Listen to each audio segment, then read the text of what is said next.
Hello, hello. Fine. Cái này, cái này. Ok, rồi. Rồi. Đi rồi. Cái này là sao chứ? नहीं से आलू दे Dạ, đi ra đây.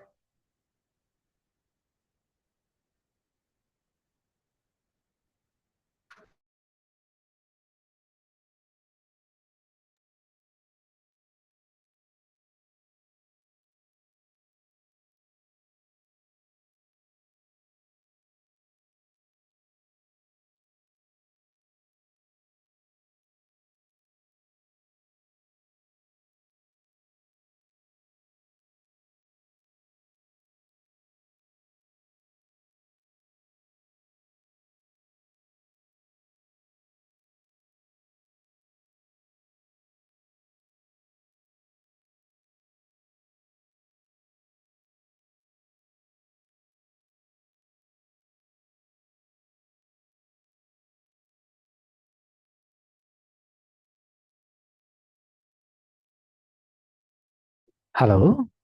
hello, hello. Tao đang học.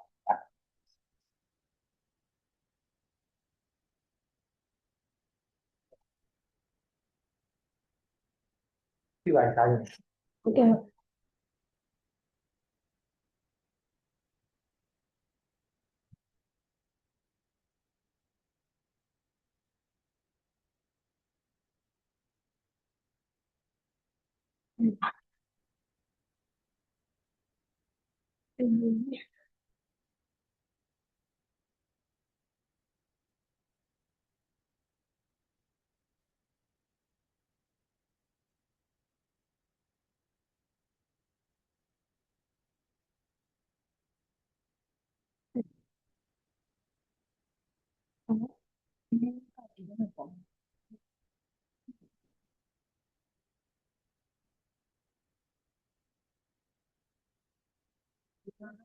Kita kau pom.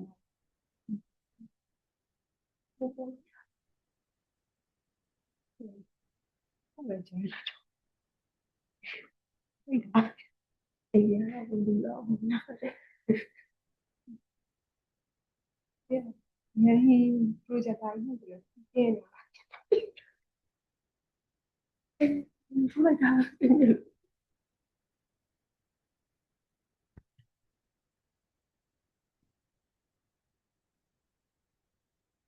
Recording in progress.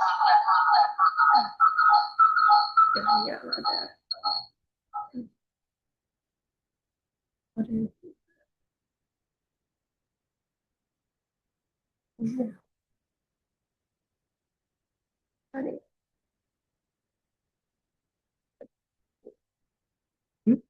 Biar ada.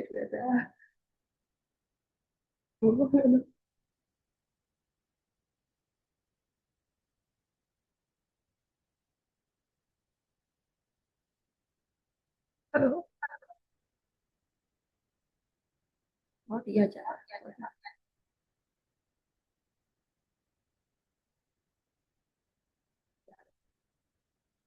Minum ya. Minum.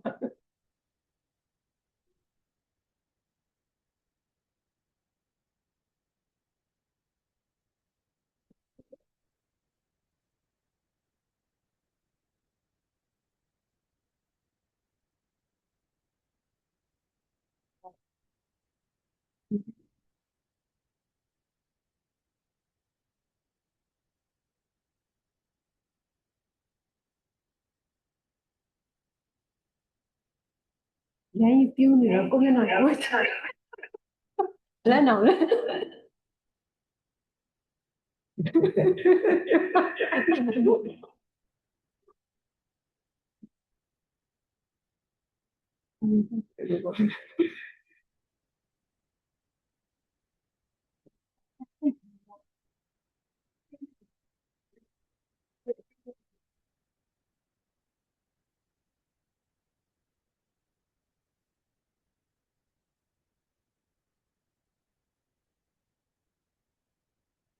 Hello?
ဟယ်လိုဟုတ်ကဲ့ကြားပါတယ်ကို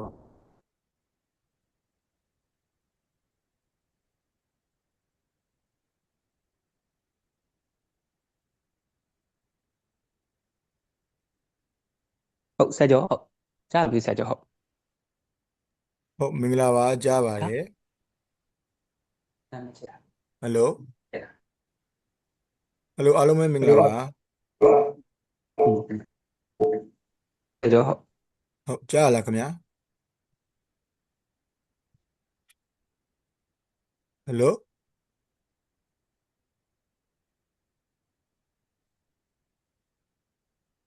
ဟယ်လိုကျွန်တော်လမ်းကြားရလားမသိဘူးဟယ်လို ဟုတ်ကြားပါတယ်ဗျာ ဟုတ်အားလုံးပဲပထမဆုံးနေတာနဲ့ကျောင်းသားကျောင်းသူတွေအားလုံးကိုတောင်းပန်ပါတယ်ကျွန်တော်ဒီဘက်မှာအလုပ်ကိစ္စလေးတစ်ခုလေးပေါ်လာတဲ့အတွက်ကြောင့်မလို့ကျွန်တော်နိုင်ခွက်လောက်လေးနောက်ကျသွားတာပါခင်ဗျာဟုတ်ကဲ့အဲအကြောင်းမလို့လေတောင်းပန်ပါတယ်အရင်နောက်ကျမှာဆိုလို့ကျွန်တော်တော့အိမ်ကနေပဲ Zoom နဲ့တင်လိုက်တာပါခင်ဗျာဟုတ်ကဲ့ပါခင်ဗျာအားလုံးအားလေးကိုလေးနားလည်ပြီးပါလို့ခင်ဗျာဟုတ်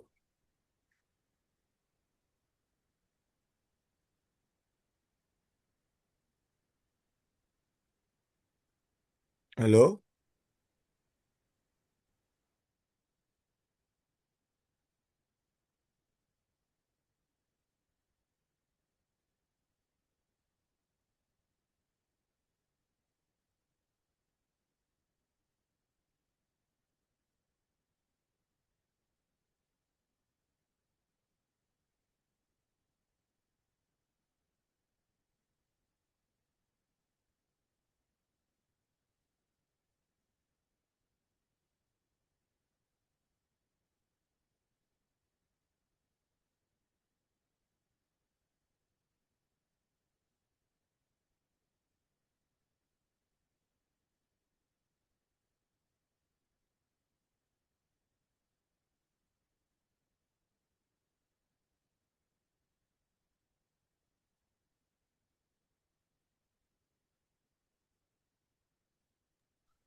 ဟုတ် canvas မှာတက်တဲ့canvas မှာလာတက်တဲ့နှစ်ယောက်လေးမင်္ဂလာပါဗျာဟုတ်ကဲ့ဟုတ်ဇွန်လူအားလုံးလည်းမင်္ဂလာပါ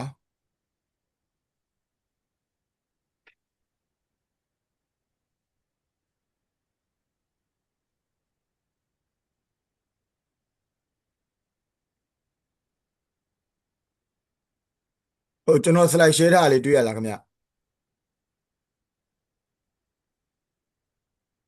ဟယ်လို ဟုတ် ဟယ်လို ဟိုကလေးအဲ့လင်းနေဟုတ် ဟုတ်ကဲ့ slide share ထားလေးတွေ့ရလားခင်ဗျာ ဟုတ် တွေ့ရပါတယ်ဆရာ ဟုတ်ကဲ့ပါခင်ဗျာဟုတ်ကဲ့ဟို canvas မှာလာတက်တဲ့သူတွေအားလုံးလည်းနော်ဟိုအားလုံး sorry ပါလို့ကျွန်တော်ဒီနေ့လောကိစ္စလေးတကူအားချက်လေးပေါ်ရတဲ့အတွက်ကြောင့်မလို့ကျွန်တော်ကြောင်းအောင်မလာနိုင်တော့ပါခင်ဗျာနောက်ကြမှာဆိုလို့ပါခင်ဗျာဟုတ်ကဲ့အားကြောင့်မို့ကျွန်တော်ဇွန်ကနေပဲအားလုံး sharing လုပ်လိုက်ပါမယ်ခင်ဗျာဟုတ်ကဲ့ပါခင်ဗျာ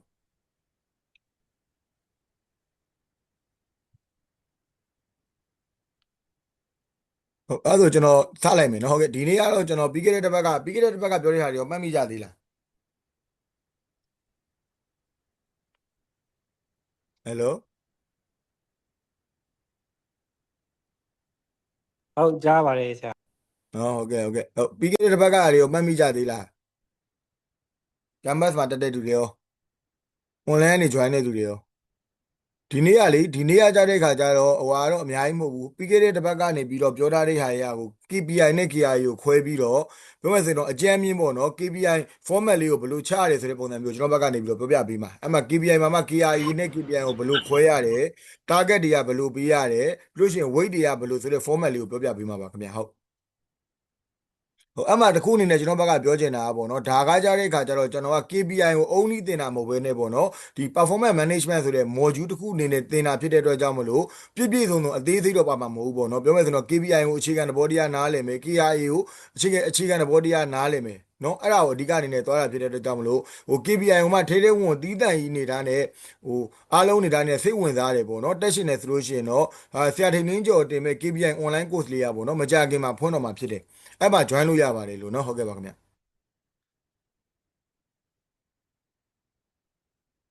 ဟုတ်အားလုံးကြားရလားခင်ဗျဟုတ်ဟုတ်ကြားပါတယ်ဆရာဟုတ်ကဲ့ဟုတ်ကဲ့အဲ့ဒါကျွန်တော်စာရေးပါတော့မယ်ဗျာဟုတ်ကဲ့ဆောင်းနေဟုတ်ကျွန်တော်ကိုနေ့ကပြောသူမျိုးကျွန်တော် KRA နဲ့ KPI လေးကိုနည်းနည်းလေးတယောက်ပြန်သွားကြည့်အောင်ဟုတ်အဲ့ဒါလေးနည်းနည်းတော့ဝင်ပြီးတော့ participate လုပ်ပေးပါเนาะဟုတ်ကဲ့ KRA ကိုဘယ်လိုနားလဲလဲမသိဘူးဗျာဟုတ်ကဲ့ဟုတ်အားလုံးပဲပြီးခဲ့တဲ့ဘက်ကကျောင်းသားကျောင်းသူတွေဝင်ရောက်ဆွေးနွေးပေးပါအောင်ကမ်ပတ်ကလူလည်းဆွေးနွေးပေးပါအောင်ဗျဟ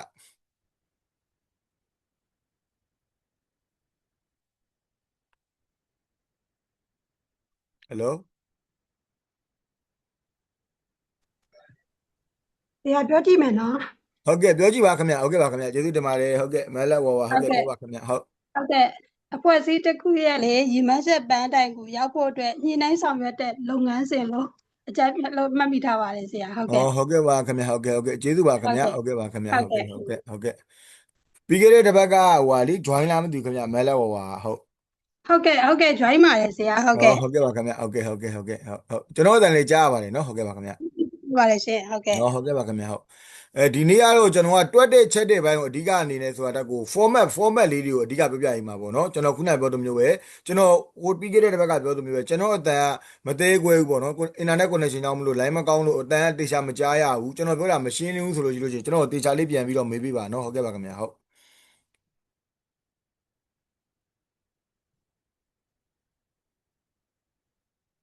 ဟုတ်ကျွန်တော်တို့ဒီမှာတော့ဖော်ပြထားတာတော့ကျွန်တော်တို့ KRA ပေါ့နော် KRA ပြီးရင်ကျွန်တော် KPI ရှိတယ် target ရှိတယ်ပေါ့နော်KRA ရဲ့ KPI ရဲ့ကိုဘယ်လိုကွာတာလဲတရားလောက်ရှင်းပြပေးပါလား KRA ကဘယ်လိုပုံစံမျိုးလဲကျွန်တော်ပြီးခဲ့တဲ့တစ်ပတ်ကတော့ပြောပြပေးခဲ့တယ် KRA နဲ့ KPI နဲ့ကဘာကွာတာလဲပေါ့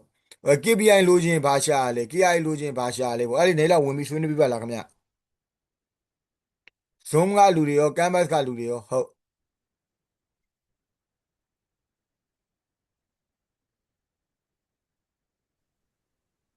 ကျွန်တော်အခုဘာလို့အဲ့ဒါတွေကိုမေးရလဲဆိုတဲ့အခါကျတော့ဒီကောင်းကို KRA နဲ့ KPI ကိုကွဲမှသာပေါ့နော်တေချာရှင်းလင်းနားလည်မှသာဒီနေ့ကျွန်တော်ဆက်ပြီးတော့နောက်ထပ်ပြမယ့် slide လေးတွေကအားလုံးနေထားနေရတေးတိချာနားလည်မှာပေါ့နော်တကယ်လို့များဆရာပြီးခဲ့တဲ့တစ်ပတ်ကတော့နည်းနည်းလေးအချိန်ကြာသွားလို့ကျွန်တော်တို့ကျမတို့ကတော့တေချာလေးနည်းနည်းလေးသိနားမလည်လိုက်ဘူးဒါမှမဟုတ်လေနည်းနည်းလေးတော့မေ့သွားတယ်ဆိုလို့ရှိရင်ကျွန်တော်ပြောပါကျွန်တော်အရှိဟာလေးကိုနည်းနည်းပြန်ရှင်းပြပေးမယ်ဘာလို့ဆိုတော့ဒီ slide ကိုမသွားခင်မှာအရှိဟာတွေကိုစာကြည့်ထားတဲ့ခါကျမှဒီ slide ကိုဆက်ပြီးတောင်းလိုက်ရမှာမို့လို့ပါခင်ဗျာဟုတ်ကဲ့အားလုံးဆွေးနွေးပြပါဦးမြတ်ဟုတ်ကဲ့ရေတကောက်ကဆရာရင်ဘက်ကဆရာပြောခဲ့တာကတော့လေ KRA ဆိုတာ KPI တိုင်းဖို့အတွက်ကိုသူက area ရှာတယ်လို့ဟို area သတ်မှတ်တာလို့ဆရာပြောတယ်လို့ကျွန်မမှတ်မိထားပါတယ်ဆရာဟုတ်ကဲ့ပါခင်ဗျမလဲပါကျေးဇူးအများကြီးတင်ပါတယ်ဗျဟုတ်ကဲ့အားလည်းကြည့်ရပါတယ်ဟုတ်ကျန်တဲ့သူတွေရောခင်ဗျဟုတ်ကဲ့ဝင်ရောက်ဆွေးနွေးပြပါဦးမြတ်ဟုတ်ကဲ့ပါဆရာ ဟုတ်ကဲ့ပါခင်ဗျဟုတ်ကဲ့ပါဆရာဟို KRA ကမိမိဖွဲ့စည်းမှာအရေးပါတဲ့အရာ KPI ရဖို့အတွက် KRA ရှာရတာပေါ့နော်ဆရာဟုတ်အဲ့လိုမျိုးတော့သိထားပါတယ်ရှင်ဟုတ်ကဲ့ပါခင်ဗျဟုတ်ကဲ့ကျေးဇူးအများကြီးတင်ပါတယ်ဟုတ်ကဲ့ပါခင်ဗျဟုတ်ကျန်တဲ့သူတွေရောတရားလောက်ဆွေးနွေးပြပါဦးဗျဟုတ်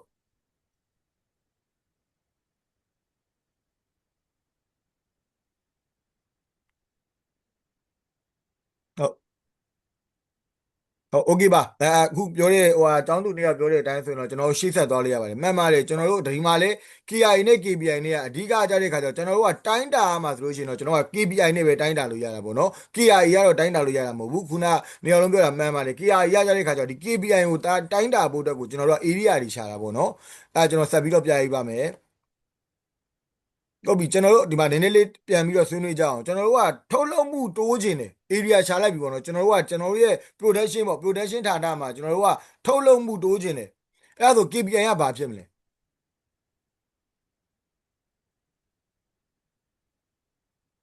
ထုတ်လုပ်မှုတိုးကျင်နေဆိုတဲ့ area ကိုကျွန်တော်ရှာထားပြီးပေါ့နော်အဲ့ဒါဆိုရင်တိုင်းမဲ့ KPI ကဘာဖြစ်မလဲ လောက်ထုံးလုံးနိုင်လဲပေါ့ ဘယ်လောက်ထုတ်လုပ်နိုင်လဲဟုတ်ကဲ့ပါခင်ဗျဟုတ်ကဲ့ကျေးဇူးပါမလောက်ပါဟုတ်ကဲ့ပါခင်ဗျနောက်တစ်တယောက်လောက်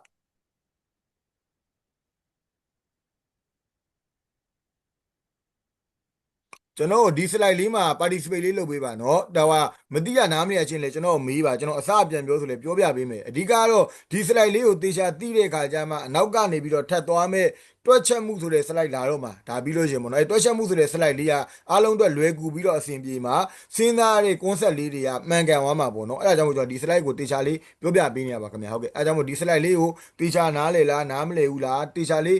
ဆွေးနွေးပေးပါဝင်ပြီးတော့เนาะကျေးဇူးအများကြီးတင်ပါတယ်ဗျာဟုတ်မလက်ဝါလိုမျိုးပဲပေါ့နော်နောက်ထပ်အကြောင်းသားအကြောင်းသူလေးတွေဆွေးနွေးပေးပါအောင်ဟုတ်ပြီကျွန်တော်က KRA ကိုကျွန်တော် production မှာထုတ်လုပ်မှုတိုးကျင်တယ်ဆိုတဲ့ KRA research area ကိုရှာပြီးသွားပြီအဲ့ဒါဆိုကျွန်တော်တို့က KPI ကဘာဖြစ်မလဲ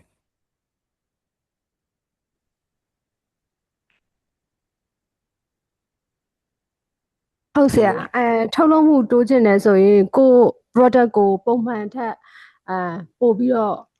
များထုတ်လုပ်ဖို့အတွက်ပေါ့ဟုတ်ကဲ့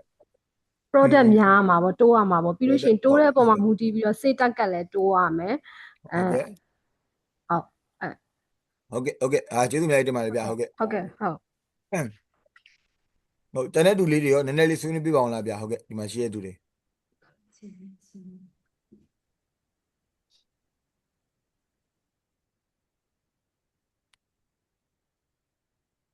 โอเคပါအဲ့ဆိုရင်တော့လေဒီဟာလေးကိုရတယ်လို့ပဲကျွန်တော်ဘက်ကနေပြီးတော့တတ်မှတ်လိုက်ပါမယ်เนาะဟုတ်ကဲ့ပါခင်ဗျာအဲ့ဆိုတော့ကျွန်တော်က KRA ဆိုတဲ့ဟာမှန်ပါတယ်အကုန်လုံးပြအခုဆွေးနွေးသွားတဲ့နေရာလုံးဆွေးနွေးသွားမှန်ပါတယ် KRA ဆိုတာကျွန်တော်ကထုတ်လုပ်မှုဆိုတဲ့ဟို area ကိုတိုင်းလိုက်ပြီအဲ့ဒါဆိုရင်မှန်ပါတယ်ကျွန်တော် KPI တိုင်းတဲ့အခါမှာတော့ကျွန်တော်ကဘာတိုင်းလိုက်ဆိုတော့ဝန်ထမ်းတူတယောက်ချင်းစီရဲ့ထုတ်လုပ်မှုပမာဏဘယ်လောက်ရှိလဲဆိုတော့ကျွန်တော်ကတိုင်းရမှာဖြစ်တယ်ဒါမှပဲဝန်ထမ်းတူတယောက်ချင်းစီရဲ့ထုတ်လုပ်ပမာဏတိုင်းတဲ့အခါကျမှတဦးတယောက်ချင်းစီကနေပြီးတော့ပထမကထုတ်လုပ်မှုတွေးနေတာပြီးတော့ပထမသူတို့ target ပေးထားတာကျွန်တော်တို့ကဘယ်နှခုပဲဆို5ခုပဲပေးထားတာထုတ်လုပ်ဖို့တနေ့ကို5ခုပဲထုတ်လုပ်ခိုင်းတာတာဂက်ထပ်တိုးမယ်ဆိုရင်ကျွန်တော်တို့မျှော်လင့်တဲ့အတိုင်းပဲ5ခုထပ်ပို့ပြီးတော့နောက်ထပ်2ခုတိုးမှလား3ခုတိုးမှလားဒါဆိုရင်တော့ကျွန်တော်တို့ရဲ့ KPI ကမှန်ကန်တဲ့ KPI ဖြစ်ပြီးတော့ area ရှာလည်းမှန်ကန်ပြီးတော့ကျွန်တော်တို့ရဲ့ target တွေကလည်းပုံမှုပြီးတော့ရောက်ရှိမှာဖြစ်တယ်เนาะအဲ့ကြမှာပဲခုနကပြောထုတ်လုပ်မှုတိုးကျင်တယ်ဆိုတော့ရွေချက်ကြီးကအောင်မြင်မှာဖြစ်တယ်ပေါ့เนาะဒါလေးကိုရလားမသိဘူးဗျာဟုတ်အဲ့ဒါပြီးရင်တော့ကျွန်တော်တို့မှာ target တွေသတ်မှတ်မှာပေါ့เนาะဟုတ်ကဲ့နောက်ထပ်တစ်ခုလေးပြောပြပါအောင်เนาะဟုတ်ပြီကျွန်တော်တို့ဟိုနေ့ကလည်းကျွန်တော်ဆွေးနွေးပြသွားတယ်အယောင်တိုးခြင်းတယ်အဲ့ဒါဆို KPI အယောင်ဆိုတဲ့ area ကိုကျွန်တော်ရှာပေးပြသွားပြီအဲ့ဒါဆိုရင် KPI ကဘာဖြစ်မလဲ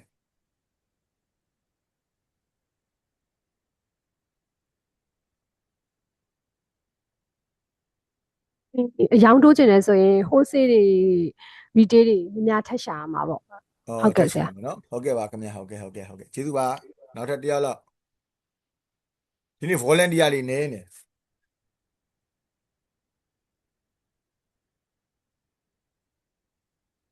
ကျွန်တော်ဒီ slide လေးကိုတေချာလေးနားလဲရဆိုလို့ရှိရင်အခုကျွန်တော်နောက်ထပ်ဆက်သွားမဲ့တွက်ချက်မှုတွေကကိုရာဒူးနဲ့ကိုလေးအမှပြီးလို့ရှိရင်စားရမှာခြာပြီးကိုကတာကိုရေးရမှာအိမ်မှာကိုကတာကိုစားရလေးနဲ့ရေးရမှာကိုလုပ်တဲ့အလုပ်ကမ်းတောင်းပေါ်မူတည်ပြီးတော့ကို KPI တခုကိုပေါ့နော်အကြမ်းမြင်ပေါ့ကောမယ်ဆိုရင်တော့အကြမ်းမြင်ထားနေတိုင်းတာလို့ရသွားမှာအဲကြောင့်မို့ဒီ slide လေးကိုကျွန်တော်တေချာလေးပြောပြနေရပါပေါ့ဒီ KRA နဲ့ KPI နဲ့ကိုတေချာနားလဲသွားပြီဆိုတော့ကျွန်တော်နောက်ထပ်လာမဲ့ weight တို့ target တို့အဲ့ဒါတွေကလွဲတယ်အဲ့ဒါကျွန်တော်တို့က KRA ဆိုတဲ့အယောင်ဆိုတဲ့ area ကိုကျွန်တော်တို့ရှာလိုက်ပြီအဲ့ဒါဆိုရင် KPI ကဘာဖြစ်မလဲ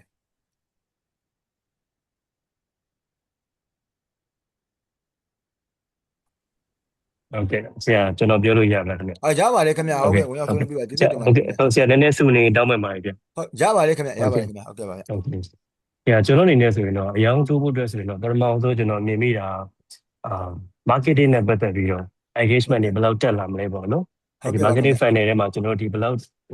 list တွေရောက်လာမလဲပေါ့ဒါကိုကျွန်တော်အရင်ကြည့်ပါမယ်ဗျပြီးရင်တော့ရောက်လာတဲ့ list တွေကိုကျွန်တော်တို့ဘယ်လောက်ထိ customer အဖြစ်ပြောင်းနိုင်မယ့်ပမာဏပေါ့နော်ဘယ်လောက်ဖြစ်သွားမလဲဒါကိုကျွန်တော်ကြည့်ပါမယ်ဗျပြီးကျွန်တော်ပြန်ပြီးထပ်ပြီးစဉ်းစားမိတာက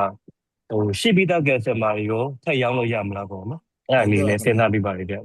ဟုတ်ကဲ့ပါခင်ဗျဟုတ်ကျေးဇူးများတင်ပါတယ်ပြည့်စုံပြောပြပေးသွားလို့ဗျကိုနိုင်ရင်ဟုတ်ကဲ့ပါခင်ဗျဟုတ်ဟိုကမှန်ပါတယ်အဲ့ဒါကကျွန်တော်ကအရင်ဆုံးညနေအယောင်တိုးခြင်းတဲ့အတွက်ကြောင့်မလို့ကျွန်တော်ကအယောင်ဆိုတဲ့ area ကိုရှာလိုက်တာအဲ့မှာဟိုက ကိုယ်တိုင်ရင်ဆွေးနွေးရတာကောင်းပါတယ်အယောင်တိုးချင်တယ်ဆိုရင်ကျွန်တော်တို့ကအဖက်ဖက်ကနေစဉ်းစားမယ့်ຢာတွေရှိတယ်အဲ့ဒါဆိုတော့ခုနကပြောတဲ့ကိုယ်တိုင်ရင်ရကြတဲ့အခါကျတော့ KIA ကနောက်တစ်ခုထပ်ရှာပြီးသွားတာ customer ဆိုတဲ့ area မှာထပ်ရှာပြီးသွားတာအဲ့တော့ကျွန်တော်တို့ကအယောင်ဆိုတဲ့ area မှာဆိုရင်ကျွန်တော်တို့ကဝန်ထမ်းတူတယောက်ချင်းစီရဲ့ state target ပေါ့ခုနကပြောတဲ့မျိုးပဲ wholesale retail အဲ့ဒီ target တွေကိုကျွန်တော်တို့ကတိုးမြင့်ဖို့လိုတယ်ဝန်ထမ်းတူတယောက်ချင်းအယောင်ပါနာ state target ကဘယ်လောက်လဲဆိုတာကိုတိုးမြင့်ဖို့လိုတယ်အဲ့လိုပဲဒါကကျတော့ဓာတ်ရိုက်အနေနဲ့သွားတာနောက်ခုကျတော့ကိုယ်တိုင်ရေးခုနကတော့ဆွေးနွေးရတဲ့အတိုင်းပဲပြောမယ်ဆိုလို့ရှိရင်တော့ customer ပေါ့ဒီအယောင်တိုးချင်တယ်ဆိုရောင်းအောင်လည်းပဲမရဘူးပထမရှိတဲ့ sign တွေထက်လည်းပို့ပြီးတော့နေတာနဲ့ sign တွေကများဖို့လိုတယ်ဆိုရင်ကျွန်တော်တို့ဝပြီးခဲ့တဲ့တစ်ပတ်ကဆွေးနွေးလိုမျိုးပဲ new outlet တွေကျွန်တော်တို့ရှာဖို့ပိုင်းနေလုံးမယ်အဲ့တော့ new outlet sign အတွက်ကျွန်တော်တို့ကတတ်မှတ်ချက်တွေလုပ်ပေးရမယ်ဟုတ်ပြီးလို့ရှိရင်ခုနကပြောတဲ့အတိုင်းပဲရှင် customer တွေနဲ့ပတ်သက်ပြီးတော့ customer ဆိုလို့ရှိရင်ကျွန်တော်တို့ကအဲ့ဒါကျတော့ customer ဆိုတဲ့ area တစ်ခုထပ်ပြီးတော့ထောင်လို့ရသွားတာအယောင် area ဆေးဆိုတဲ့ area ပြီးတော့ customer ဆိုတဲ့ area ကိုကျွန်တော်ကထားလို့ရသွားတာအဲ customer area ဆိုတဲ့ဟာကိုပြီးတဲ့အခါကျမှကျွန်တော်ကဒီဘက်မှာ KPI နဲ့ကိုဗာထည့်လို့ရတယ်ဆိုကြတော့ customer နဲ့ပတ်သက်ပြီးတော့ customer complaint ပေါ့ကျွန်တော်ပြောလိုမျိုးပဲပြီးလို့ရှိရင် customer engagement ပေါ့ကို့မှာလက်ရှိနေတဲ့ customer တွေကိုဘယ်လောက်ရာခိုင်နှုန်းထိန်းသိမ်းနိုင်ရမယ်100ရာခိုင်နှုန်းလုံးထိန်းသိမ်းနိုင်ရမယ်စသည်ဖြင့်ပေါ့နော်ကျွန်တော်တို့ကအဲ့ဒါကိုတတ်မှတ်ပြီးလို့ရပါတယ်ဗျဟုတ်အားလုံးသဘောပေါက်လားမသိဘူးခင်ဗျဟုတ်ကဲ့ ဟုတ်ကဲ့ပေါက်ပါတယ်ဆရာဟုတ် ဟုတ်ကဲ့အဲ့ဒါကိုလည်းကျွန်တော်ဒါပြီးလို့ရှိရင်နောက်ထပ် slide တစ်ခုမှကြားတဲ့အခါကျတော့အမှတွက်တဲ့ပုံစံကျွန်တော်တို့ကတော့ HR ဘက်ကဖြစ်တဲ့အတွက်ကြောင့်မလို့ HR နဲ့ပတ်သက်တဲ့ဟာဥပမာလေးပေးထားတယ်ဒါပေမဲ့တူတယောက်ချင်းတည်းကကျတော့အဲ့လိုမျိုးကြီးလုံးစရာမလိုဘူးကိုဘာလောက်တာလဲပေါ့ကိုကHR ဘက်မှာလုပ်နေရလား admin မှာလုပ်နေရလား marketing မှာလုပ်နေတာလား procurement မှာလုပ်နေရလားကိုလုပ်တဲ့ပုံမှာမူတည်ပြီးတော့ကိုကဆွဲရမှာနော်ကျွန်တော်ကတော့အကြမ်းမြင့်နေတာနဲ့အားလုံးကိုကျွန်တော်က HR site ကနေပြီးတော့ဥပမာလေးနေရာနဲ့ကျွန်တော်ကချပေးမှာနော်ဟုတ်ကဲ့ပါခင်ဗျဟုတ်ပြီးရင်တော့တာဒီ slide လေးရလားမသိဘူးဗျဟုတ် ဟုတ်ကဲ့ဆရာဟုတ် ရပါတယ်နော်ဟုတ်ကဲ့ဒီ slide လေးကအရေးကြီးလို့ပါနော်ကျွန်တော် KIA နဲ့ KPI အဲ့ဒါဆိုတော့ကျွန်တော်နောက်ထပ်တစ်ခုလေးသွားလိုက်ပါမယ်နော်ဟုတ်ကဲ့ပါခင်ဗျဟုတ်အားလုံးတွေ့ရလားမသိဘူးခင်ဗျဟုတ်ကဲ့ ဟုတ်ကဲ့တွေ့ရပါတယ်ဆရာ ဟုတ်ကဲ့ဒါခုနကဟာနားလည်မှဒါကိုကျွန်တော်ရှင်းပြလို့ရမှာနော်ခုနအကုန်လုံးနားလည်လို့ကျွန်တော်ဘက်ကနေပြီးတော့ယူဆပါတယ်နော်အဲ့မှာကျွန်တော်ထပ်ပြီးတော့ရှင်းပြပါမယ်ကျွန်တော်ဒီဘက်မှာသိလားတစ်ခုချင်းစီလေးရေးထားရလေ keyword set area ဆိုလေးတွေ့လားမသိဘူးခင်ဗျ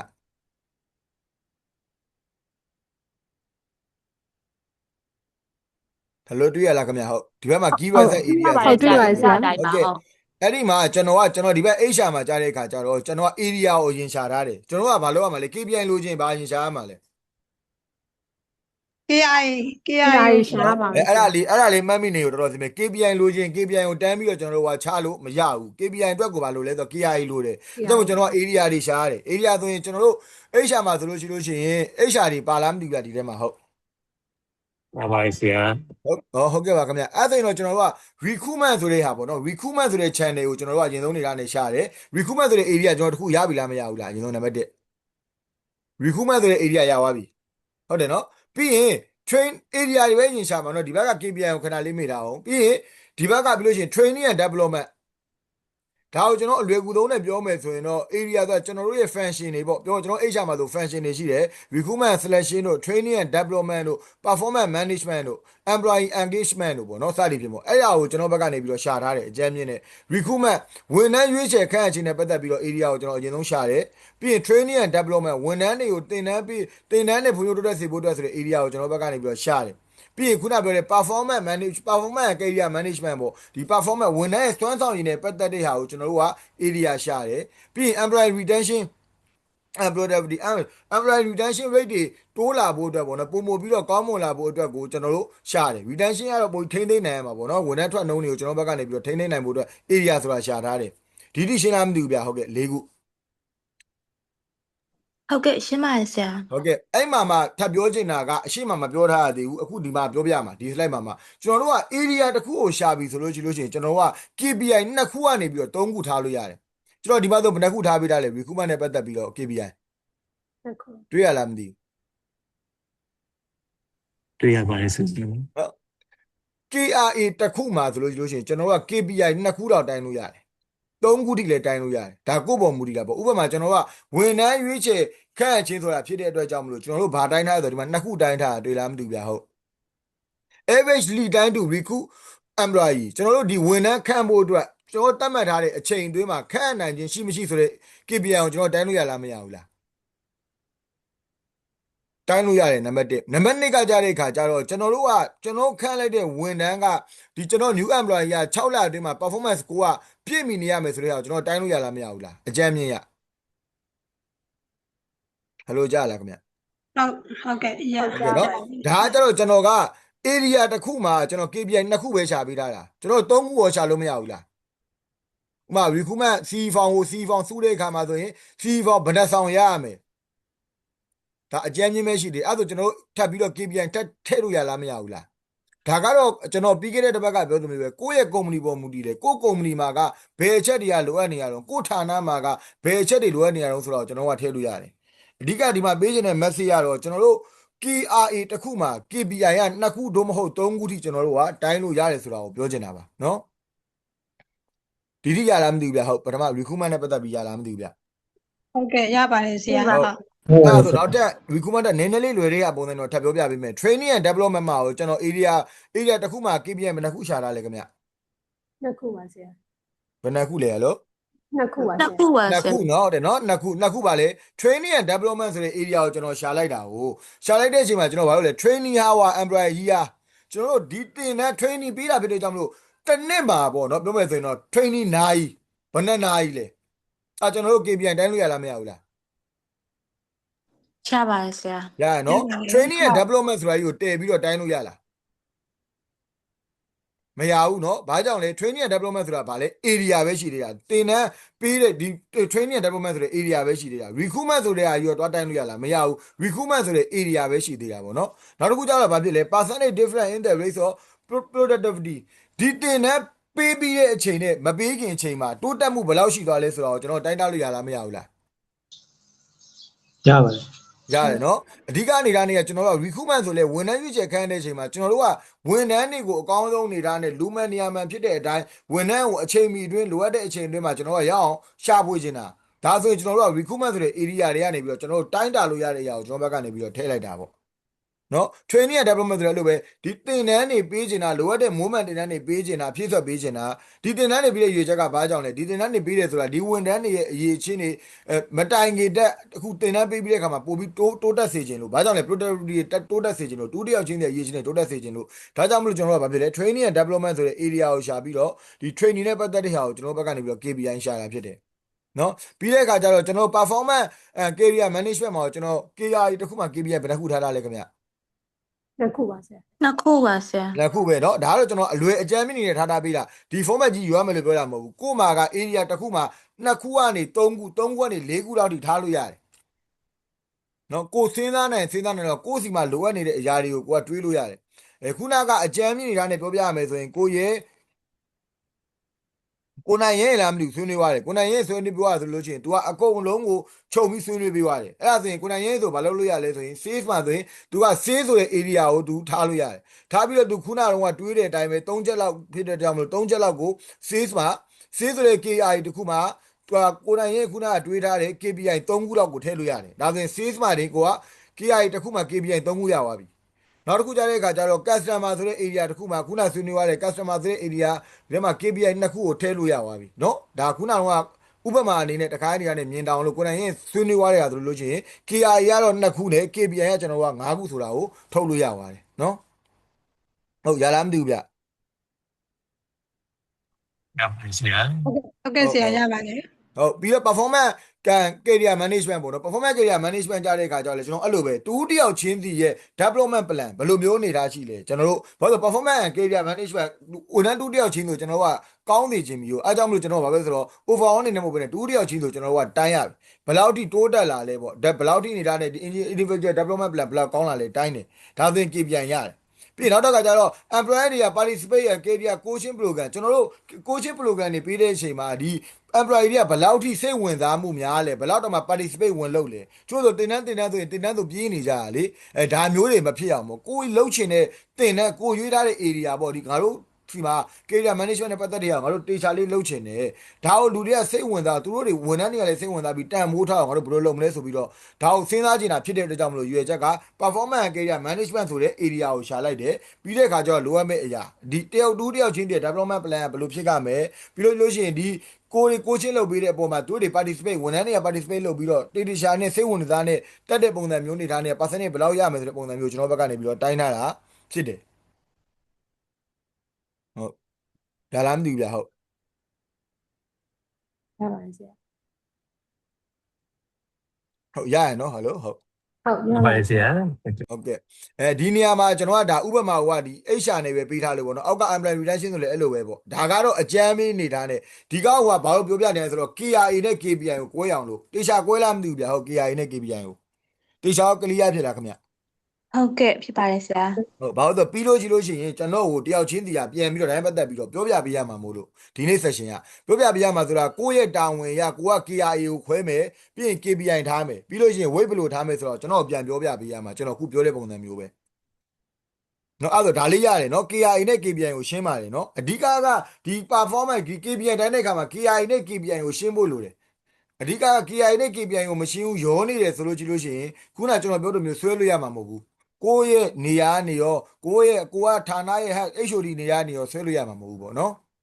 ဟုတ်ပြီအဲ့ဒါပြီးလို့ရှိလို့ရှိရင်ဒီတိရပြီနော်ဒီတိရပြီဆိုဒီဘက်ကဟာတွေကလွယ်သွားပြီဒီဘက်ကကျတော့ကိုရီးယား formula တွေပဲဟုတ်အဲ့ဒါဆိုကျွန်တော်ဆက်သွားလိုက်မယ်နော်ဟုတ်ကဲ့ပါခင်ဗျ ဟုတ်ကဲ့ပါဆရာ ဟုတ်ပြီဒီမှာရေးထားတဲ့စာလေးတွေ့လားမသိဘူးဗျ Keywords area are the main goal that HR manager need to accomplish တဲ့နော်အဓိက KRA ကဒီ KRA ကကျွန်တော်အမြဲတမ်းပြောတဲ့မျိုးပဲ KRA ကဒီကျွန်တော်တို့ရဲ့ main goals ပဲကျွန်တော်တို့ goals ကိုအခြေခံပြီးတော့ချတာနော်ဟုတ်ပြီ performance တော့ကြဘာကိုတိုင်းတာလဲ तू ကကြတဲ့ခါကျတော့ indicator တိုင်းတာလို့ရမယ့်ရဘာလို့ရှင်းတာလဲဒီရဲ့ goals ကိုရောက်ဖို့အတွက်ဒီ goal ဒီခုမှဆိုတဲ့ area goals ကိုရောက်ဖို့အတွက်ကျွန်တော်တို့ကလိုအပ်တဲ့အချက်လက်တွေဘာတွေတိုင်းမှာဆိုတာကိုယ့်စီမှာဘာတွေအားနည်းနေရတော့ကိုကဘာလို့ချင်တာလဲဆိုတဲ့ဟာကိုအဓိကထားပြီးတော့တိုင်းတာဖို့အတွက်ကျွန်တော်တို့က KPI ဆိုတာကိုသတ်မှတ်တာနော်ဒီမှာရေးပေးထားတယ် KPI ကဘယ်လောက်တောင်ရလဲဆိုတော့10ခုကနေ30အထိကိုရတယ်တခု KPI က KRA တခုမှာဒါပေမဲ့လည်းအဲ့လောက်ကြီးကိုယ့်ရဲ့လုပ်ငန်းပေါ်မူတည်တယ်ကိုဘယ်လောက်ထိလိုအပ်နေရလဲဆိုတာကိုမူတည်တာပေါ့နော်ဟုတ်ပြီကျွန်တော်ဒီမှာ weight ဆိုတဲ့ဟာလေးတွေ့လားမသိဘူးဗျဟုတ် တွေ့ပါတယ်ဆရာ တွေ့ရ တွေ့ နော် ပါလေစီတွေ့ပါ ဟုတ်အဲ့ weight ဆိုတဲ့ဟာလေးကိုပြောပြချင်တာပါခဏလေးပါဒီက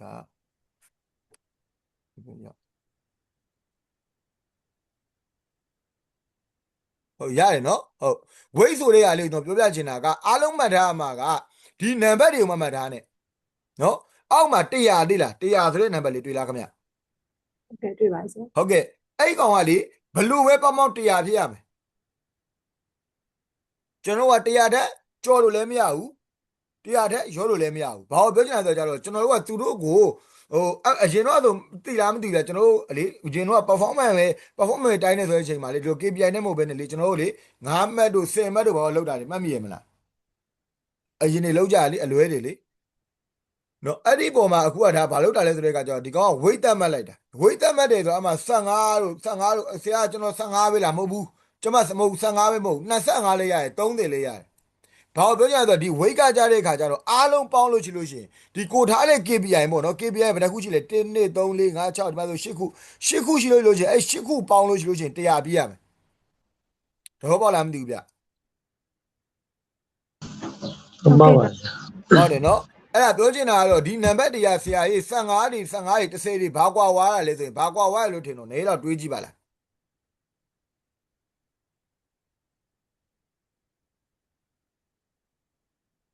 ဟယ်လိုကြားလားဟုတ်နေတော့ဆွေးနွေးပြပါလားဘာကွာဝါရလို့ထင်တော့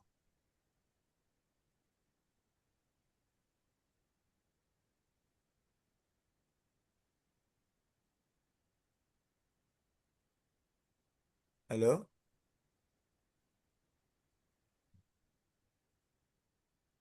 ရတယ်နော်ကျွန်တော်အမြဲပြောတယ်ပဲမှားတယ်မှန်တယ်ဆိုတာမရှိဘူးနော်အဓိကအနေထားနေကခုနကပြောတဲ့အကုန်လုံးရဲ့အမြင်ကိုပဲမေးတာဒီမှာလေမေးလို့ရတယ်ဟုတ်တယ်မလားဒီမှာဆိုရင်15တွေဖြစ်နေတယ်ဒီမှာဆို30တွေဖြစ်နေအောက်မှာဆို15တွေပြန်ဖြစ်သွားတယ်အဲ့ဒါဘာလို့ထင်တော့ ဆ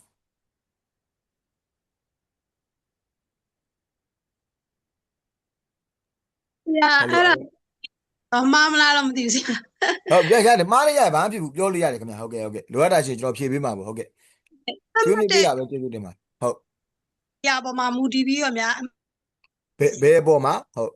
တ မှတ်တဲ့ area ပေါ့အခုဒီခါဆိုလို့ရှိရင်ဒီဆရာရဲ့ area က၄မျိုးပေါ့နော်ဆရာ ဟုတ်ကဲ့ပါခင်ဗျ ဟုတ်အဲ့၄မျိုးကဘယ်အချက်ကအရေးကြီးဆုံးတော့အဲ့လိုပုံမှာမူတည်ပြီးတိုင်းပြောချင်တာလားဆရာကျွန်မနားမလဲလို့ပါ ကျေးဇူးအများကြီးတင်ပါတယ်100%ကိုမှန်တာပေါ့100%ကိုမှန်တာပေါ့မှန်ပါတယ်ဗျဟုတ်ကဲ့ကျေးဇူးအများကြီးတင်ပါတယ်နော်ဟုတ်ကဲ့မဲလောက်ပါဟုတ်ကဲ့အားလည်းရှိရပါတယ်ဟုတ်ပါတယ်မှန်ပါတယ်ခုနကပြောအဲ့နံပါတ်ကကိုယ့်ရဲ့အရေးကြီးမှုပုံမှာမူတည်ပြီးတော့တိုးတ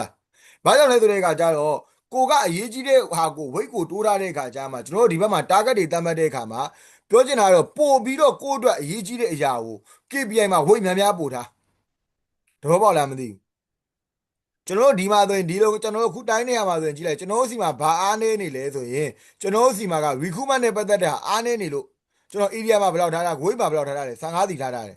ဟုတ်လားပြီးတော့ဘာပို့နည်းနည်းပါအားနေသေးလဲ performance career management ရဲ့ employee retention productivity ကလည်းနည်းနည်းအားနေနေလို့ကျွန်တော်ဗာဖြစ်လေတခုက15စီထားတာရှိတယ် ဗျာ ဟုတ် အဲ့ဆိုလို့ရှိရင်လေအကယ်၍ကိုကဒီမှာ15ဆိုတဲ့နေရာမှာကိုအရင်အရေးကြီးရလို့ထင်တဲ့ဟာဆို25အရေးမကြီးရဟာဆို5အဲ့လိုမျိုးထားလို့ရလားနင် ရတာပေါ့တိတ်ရတာပေါ့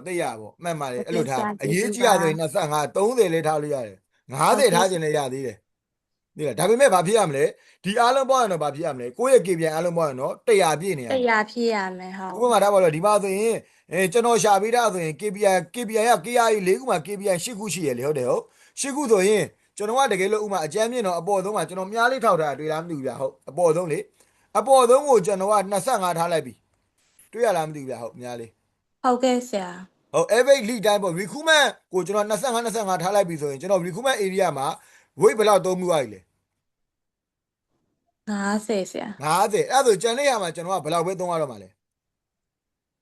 ကျန်တဲ့ area မှာ 50ပဲသုံးရတော့ 50ပဲသုံးရတော့ အဲ့ဒါကတော့ကိုယ့်ဘာသာကိုချိန်ရမှာဒါပုံသင်နည်းရှိလားမရှိဘူးကိုယ့်ရဲ့လုပ်ငန်းပေါ်မူတည်တယ်ကိုယ့်ကုမ္ပဏီမှာဘာအားနေနေရလဲဘာတွေလိုအပ်ချက်ရှိနေတာလဲကိုယ့်ဌာနမှာဘာတွေအားနေနေရလဲဘာတွေလိုအပ်ချက်ရှိနေလဲဆိုတာကိုကျွန်တော်တို့ကတေချာနေတာနဲ့သိရှိပြီးတော့မှမှန်ကန်သွားတဲ့ဆုံးဖြတ်ကဥပမာကိုယ့်ကုမ္ပဏီမှာတကယ်အရေးကြီးတဲ့ဟာကြားတဲ့ခါကျတော့ကိုက weight ကို30လောက်ပဲပေးထားပြီးတော့အရေးမကြီးတဲ့ဟာကို30လောက်ပေးထားရင်အဆင်ပြေပါမလား မပြေပါဘူးဆရာ မပြေဘူးเนาะပေးလို့တော့မရဘူးလားရတယ်ဒါပေမဲ့ဘာဖြစ်မှာလဲ effective ကဖြစ်တာတော့နည်းသွားမှာပေါ့ဒါတော့တဘောပေါက်လားမသိဘူးဗျာဟုတ် ဟုတ်ကဲ့ပေါက်ပါပြီဆရာ เนาะအဲ့ဒါဆိုဝိတ်ကဘာဖြစ်လဲဝိတ်ကကိုယ့်ဘာသာကိုထည့်ရမှာเนาะဒါတွေကိုယ့်ဘာကိုထည့်ရမှာเนาะမျက်လုံးထဲမှာမြင်နေเนาะအဲ့ဒါဒီတိရရเนาะ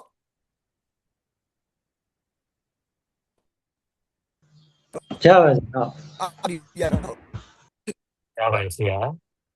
ဟုတ်ကဲ့အဲ့ဒါကျွန်တော်နောက်တစ်လေးတစ်ခုသွားမယ်เนาะဒီဘက်မှာ weight ရယ် target ရယ် HU ရယ် score ရယ် final score ရယ်ဆိုတာရှိတယ်เนาะအဲ့နောက်တစ်ခုသွားမယ်เนาะ target လေးကိုသွားမယ်เนาะဟုတ်ကဲ့ပါခင်ဗျဟုတ် target ကကြတော့ဗာလဲဆိုတဲ့အခါကျတော့ဒီ target လေးအဲ့လိုမျိုးပဲဒါလေးကိုယ့်ဘာသာကိုပဲဗာလို့ရတာလေသတ်မှတ်ကြတာဒီဘက်ကအားတွေကုန်တော့ကိုယ့်ဘက်ကိုသတ်မှတ်ကြတာเนาะအခုဒီပြောရတဲ့မှာဟုတ်ပြီ target ကျွန်တော်ကဘာလို့ထားလဲ 63 ကလင်တာဒီဟုတ်လားဒီဝင်နှန်းကိုကျွန်တော်တို့ဘယ်လောက်တွင်းရှာနိုင်ရမှာလဲရက်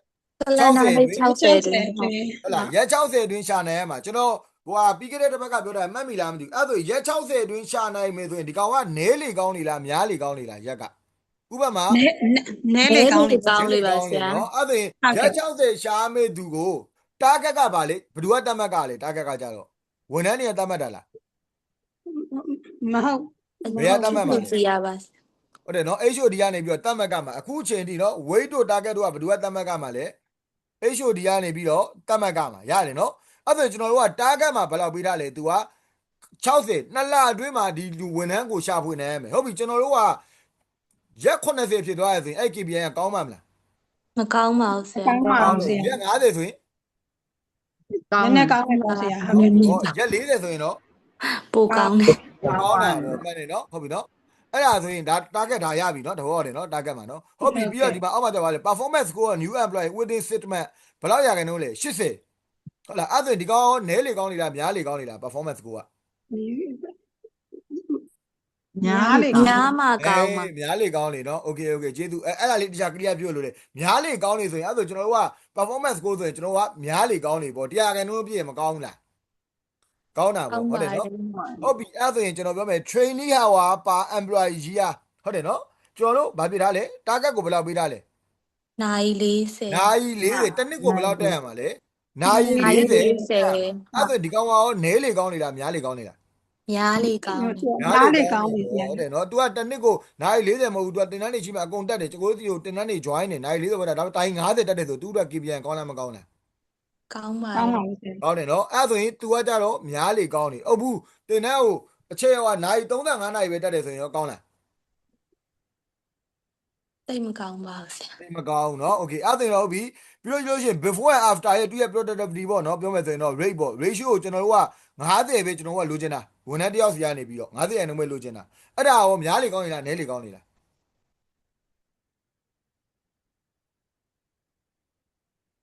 ဟယ်လို clear ဖြစ်လားမသိဘူးအတန်းလေးနဲ့တိတ်သွားကြ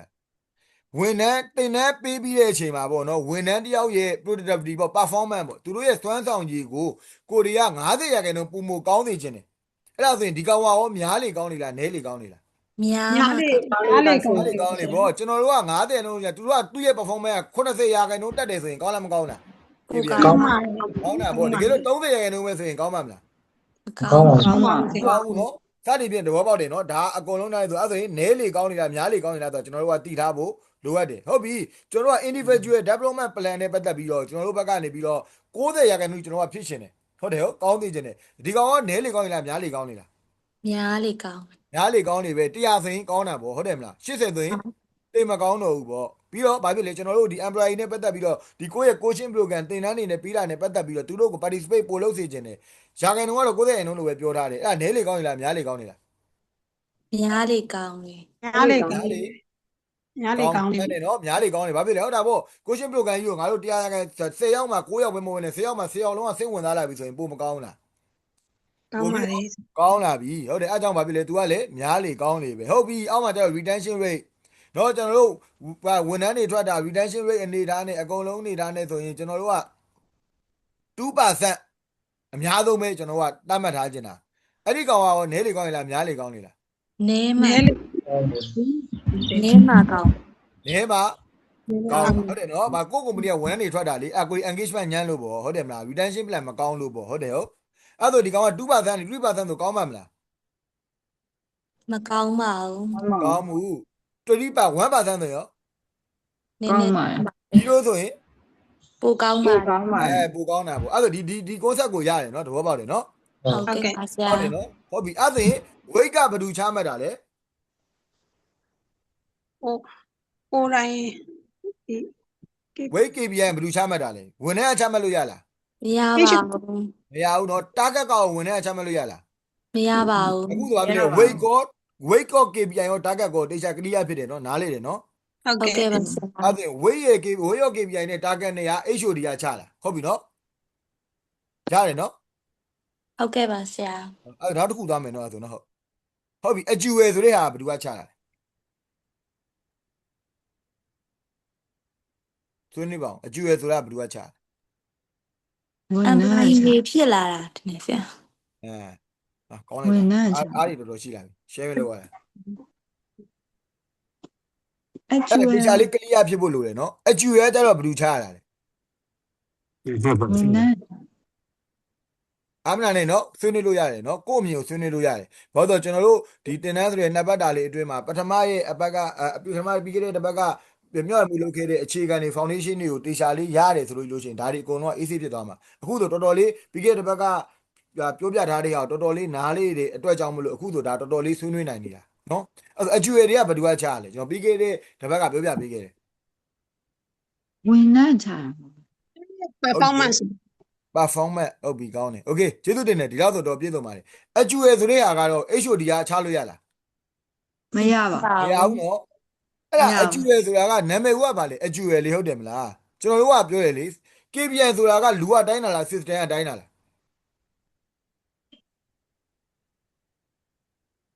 ဟယ်လိုကြလား KPI ရတာ အရှိမလေးကျွန်တော်ပြောပြထားတယ်ဟိုးအရှိတို့ပြီးခဲ့တဲ့တစ်ပတ်ကဘာလို့ပြောထားလဲဆိုတော့ကျွန်တော်တို့က system နဲ့သွားတာအဲအကြောင်းမလို့ကျွန်တော်တို့မှာခံစားချက်ရှိလားခံစားချက်ဆိုတာမရှိဘူးအရင်တော့ကျွန်တော်ပြောလေကောင်းတင်ညံ့ဆိုရင်ညံ့လို့ပေးမလားတင့်နေရွယ်ပေးတာလေတင့်လုံးတော့မကောင်းတော့ဘူးလေအဲ့ဒါမျိုးတွေမဖြစ်အောင်လို့ဒီလိုစစ်မှန်တဲ့ system နေနဲ့သွားတာဟုတ်ပြီ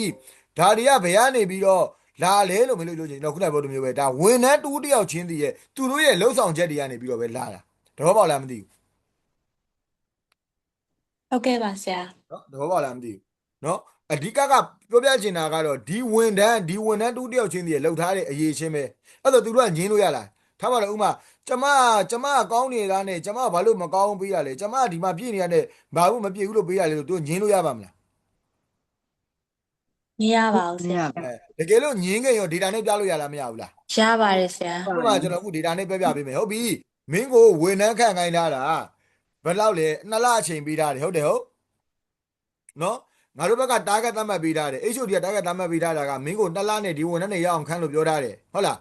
းတကယ်အကျွေးမှာဘယ်လောက်နဲ့ရသွားလဲ ရက်80 ရက် 80ဒါကြောင့်မို့လို့မင်းကရက်60ကနေပြီးတော့ရက်80ပြီးတော့ကြောင့်မလို့မင်းကဘယ်နှစ်ရက်ပို့သွားတော့ 10ရက်ပို့ပါ 10ရက်ပို့သွားတယ်အဲ့ဒါကိုဗဇက်နိုင်တိုင်းပြောလို့ရပါမလား မရပါဘူးဆရာ ဘာလို့မလဲသူ့ရဲ့ document တွေတော့ယူထားမှာဟုတ်လားမဟုတ်ဘူးလား ဟုတ် အဲ့ဒါကြောင့်မလို့ KPI မှာကကျွန်တော်တို့ကအရာရာတိုင်းအောင်တိုင်းလို့မရဘူးကျွန်တော်အရှိမပြောလို့ဘာလို့ပဲအဓိကလုပ်လို့ရလဲတကယ်တိကျတဲ့ data ရှိတဲ့အရာပဲတိုင်းလို့ရတာမျိုးလုံးထဲမှာမြင်လားမသိဘူး ဟုတ်ကဲ့ ဟုတ်ကဲ့ ဥပမာ sales နဲ့ပတ်သက်တဲ့ data ပေါ့ sales နဲ့ပတ်သက်တဲ့ data ပေါ့နော် sales နဲ့ပတ်သက်တဲ့ data နဲ့ကျွန်တော်ရိုးလေးပြောရမယ် sales target ပေါ့ကျွန်တော်က300လို့သတ်မှတ်ပေးထားတယ်ဟုတ်ပြီနော် HOD ကသတ်မှတ်ပေးထားတယ်အကျွေမှာသူက350ပဲရတယ်အဲ့ဒါကို तू ကလာပြီး complaint တက်ရင်ကျွန်တော်ကဘယ်လိုပြောရမလဲအချက်လက်နဲ့ပြောလို့ရလားမရဘူးလားဒီမှာ ရပါဘူးဆရာ မင်းကငါကတစ်လကိုစေးတာကတ်ကို300ပေးထားတာဒါပေမဲ့မင်းက350ပဲရတယ်ဒါကြောင့်မို့လို့မင်းရဲ့ performance က score မှာဒီလိုကျသွားတာပြောလို့ရလားမရဘူးလား ရပါတယ်ဆရာ ဟုတ်တယ်နော်ဟုတ်ပြီပြီးတဲ့အခါကျတော့ကျွန်တော်ဒီအောက်မှာဘာဖြစ်လဲ performance ကိုဟိုမှာဘာဖြစ်လဲကျွန်တော်တို့က segment မှာဘယ်လောက်လဲ80ဆိုပြီးတော့ကျွန်တော်ကအခုဘာဖြစ်နေလဲအကျွေးမှာ 82 12အဲ့ဒါဆိုရင်ပိုကောင်းလားမကောင်းလား ပါတယ်ဆရာ ကောင်းပါပြီနော်ဟုတ်ပြီဒီမှာအကျမ်းမြင့်ရအောက်မှာ training မှာကြည့်လိုက် training ဟာဘယ်လောက်တက်ရမှာလဲတစ်နှစ်ကို နိုင်40ပါ နိုင်40သူကဘယ်လောက်ပဲတက်လဲ 38နာရီ ဒီကကိုတော့သူ score ကကောင်းပါမလား မကောင်းပါ ကောင်း ဘူး နေပါ ကောင်း ဆရာ ပြီနော်ပြီးတဲ့အခါကျတော့ကျွန်တော်တို့ different way before and after က90ရာခိုင်နှုန်းပဲ productivity ကျွန်တော်ကတက်စေချင်တာ तू ဘယ်လောက်တက်လဲ 69ရာခိုင်နှုန်းတက်တယ် 60တက်တော့ကောင်းလားမကောင်းလား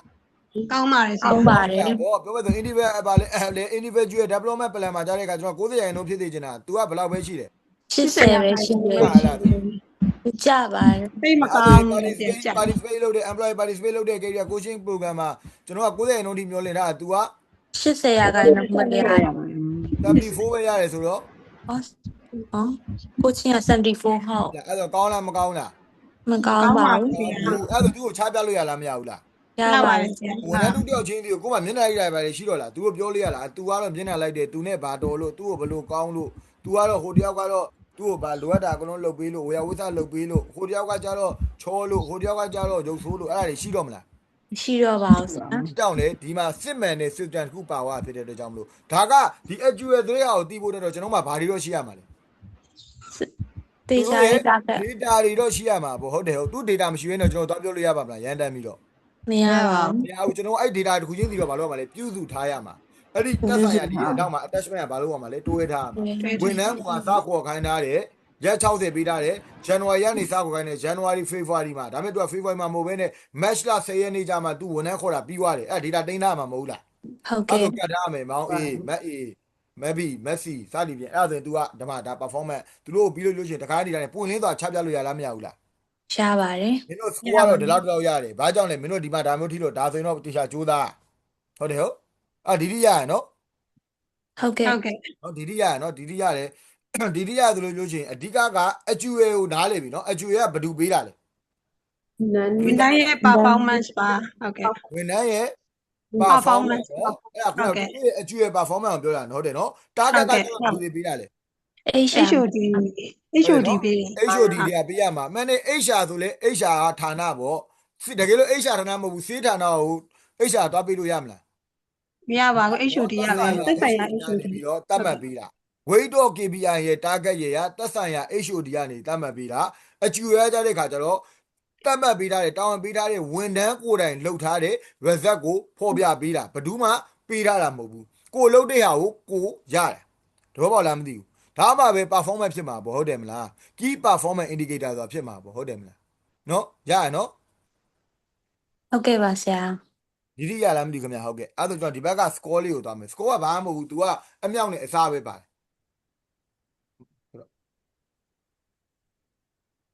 ဟုတ်ရလားမသိဘူး sorry ပါဟုတ်အခုတိရလားမသိဘူးဗျာဟုတ်ကဲ့ပါခင်ဗျ ဟုတ်ကဲ့ရပါတယ်ဆရာ အဲ့ဒါတော့နောက်တစ်ခုလာမယ်နော်စကိုကကြတော့လွယ်တယ်ဒီမှာစကိုဘာလောက်ထားလဲသူကကျွန်တော်ကစကိုမှာဆိုရင်ဘာဖြစ်နေရဘာပြရမလို့ပြောလဲတရားပြရမလို့ပြောလားမပြောဘူးလားစကိုဝေးရော KPI မှာတော့တရားပြရဟုတ်တယ်နော်အဲ့ဒါကျွန်တော်ကစကိုအပြည့်ဆိုလို့ချင်းထားပါတော့ဥမာဒီမှာဘယ်လောက်ဖြစ်နေလဲကလင်ဒါက60မှာရှာရက်60ရှာနေတာမဟုတ်ဘူးလား ဟုတ်ကဲ့ ရက်60တော့ဘယ်လောက်ဖြစ်တာလဲ90ဖြစ်တယ်ကြောင်းမလို့သူစကိုမှာတရားပြည့်လား မပြေပါဘူး ဘာဖြစ်လဲ86သူနည်းနည်းရောတယ်အဲ့ရ formula ကပြီးလို့ရှိရင်ပြောပြမယ်နော်ရလားပြီးရင်ဒီမှာဗာလဲ performance သူ့ကို target ဘယ်လောက်ပေးထားရလဲ 80 သူကဘယ်လောက်ရတာလဲ 82 တက်နေပြီတော့သူ performance ကောင်းလားမကောင်းလား 100ကျော်တယ်ကောင်းပါလေ ဟုတ်တယ်ဟုတ်တယ်နော်အမကအဲ့ဒါ training hour မှာကြတော့ तू ကဘယ်လောက်ပေးထားလဲ training hour က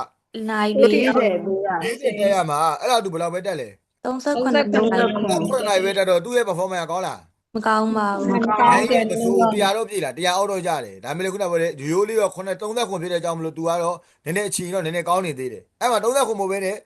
30လို့25လို့ဆိုဒီ19မှာဘာဖြစ်လာမှာတော့ ရော့သွားမယ် ပြောပါမယ်ဒီအောင်လို့တဲ့အကျိုးဒီ target နဲ့စားနေ target ကိုဒီအကျိုးရဲ့စားနေပြီးလို့ကျိုးချင်အဲ့ဒါပြောပြရင်မယ်အဲ့ဒါကလွယ်တယ် formula ပဲရှိတာဘူးနော်ဟုတ်ပြီအဲ့ဒါဒီမှာ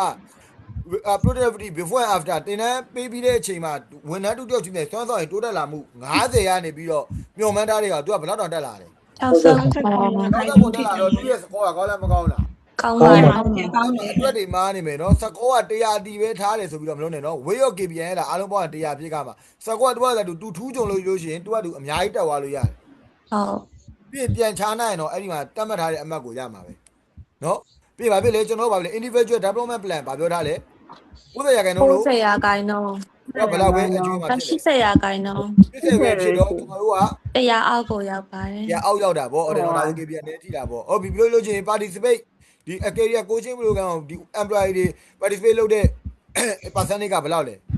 90လို့ပြောမှန်းတာသူကဘယ်လောက်ပဲရှိလဲ 84 ဆိုတော့ဒီကောင်လက်ထိတာပဲအဲ့လိုပဲသူက employee readable organization ရဲ့ given time period ကကြားတဲ့ခါကျတော့ဘယ်လောက်ပေးထားလဲ retention မှာထွက်ဖို့က 2% ပဲပေးထားတာသူကဘယ်လောက်ဖြစ်သွားလဲ 2.3 0ဖြစ်သွားတယ်ဒါ point နော် point အဲ့တော့2ဘိုင်းကလည်းသူထိသွားတာပေါ့ ဟုတ် ဟုတ်လား profit ပါ employee ကကျွန်တော်က USD ဘယ်လောက်မှန်းထားလဲ2 million မှန်းထားတာ 1.9 ပြီလား နင်တိတ်မပြေပါ တိတ်မပြေဘူးเนาะအဲ့ concept ကိုရတယ်เนาะကျွန်တော်အခုအများကြီးပြောနေဆိုတာဒီ concept ကိုရအောင်လို့เนาะဒီ concept ရလို့ရှိလို့ကျန်တဲ့ဟာတွေကဟိုဟာဖြစ်ရမှာဒီဟာအကုန်လုံးကိုပြန်ဖြစ်ရမှာရရเนาะဒီဘက်က KRA တို့ KPN တို့ကပုံသေးရှိလားဟယ်လို ရှိ မရှိပါဘူး เนาะဘယ်ဘဝဲမူတီမှာလဲကိုယ့်ရဲ့အလုပ်ပေါ်မူတီမှာကိုယ့်ရဲ့အလုပ်ပေါ်မူတီမှာကိုယ့်ရဲ့ဌာနပေါ်မူတီမှာကိုယ့်ရာထူးပေါ်မူတီမှာဟုတ်တယ်เนาะဒါပေမဲ့ကျင်းတရားတခုကကျွန်တော်ကပုံနေရှိတာဘာရှိလဲ KPN ရှာမယ်ဆိုကျွန်တော်တို့ KPN လိုချင်တယ်ဆိုဘာရင်ဆုံးရှာမှာတော့ပုံနေနည်းရှိလဲ KRA ပဲ အဲ့ဒါကျင်းတရားတော့ကျွန်တော်တို့ကဒီဇာတ်ကွန်ဖြစ်တဲ့ KPN နဲ့ KRA ဆိုတဲ့ဒီ ADR ဒီရဲ့ခေါင်းစဉ်တွေကတော့ကျွန်တော်တို့ကဘာဖြစ်လဲပုံသေးရှိတယ်ဟုတ်တယ်ဟုတ်ဒီအောက်ကစာတွေကပုံသေးရှိပါမလား မရှိပါ ရှိ ဘူး ရော ရှိဘူးဒီအောက်ကစာမှာပုံသေးရှိတာဘာပဲရှိမလဲ weight ဆိုလို့ရှိရင်ဘယ်လိုပေါင်းပေါင်း100ဖြစ်ရမယ် 100 ဟုတ်တယ်နော် target ဆိုလို့ရှိရင်ဘာဖြစ်လဲ HOD ကတတ်မှတ်ပေးရ တတ်မှတ်ထား ဒါပေမဲ့ဒီစာတွေကတော့ဒီမှာဖြည့်ထားတဲ့စာတွေကတော့ကိုယ့်ဘောမူတည်တယ်အကျွေရောဘယ်လိုဘောမူတည်ရလဲ employee ကို employee ဘောပဲမူတည်တာအဲ့စကောတွေရောကိုယ့်ဘက်ကိုလုံးလိုက်တာလား မဟုတ်ပါဘူး target ပုံမှာ လုံးလို့မရဘူးဟုတ်လား employee က तू လုပ်တဲ့ result ကိုပဲ तू ရတာ तू က1လောက်ပဲ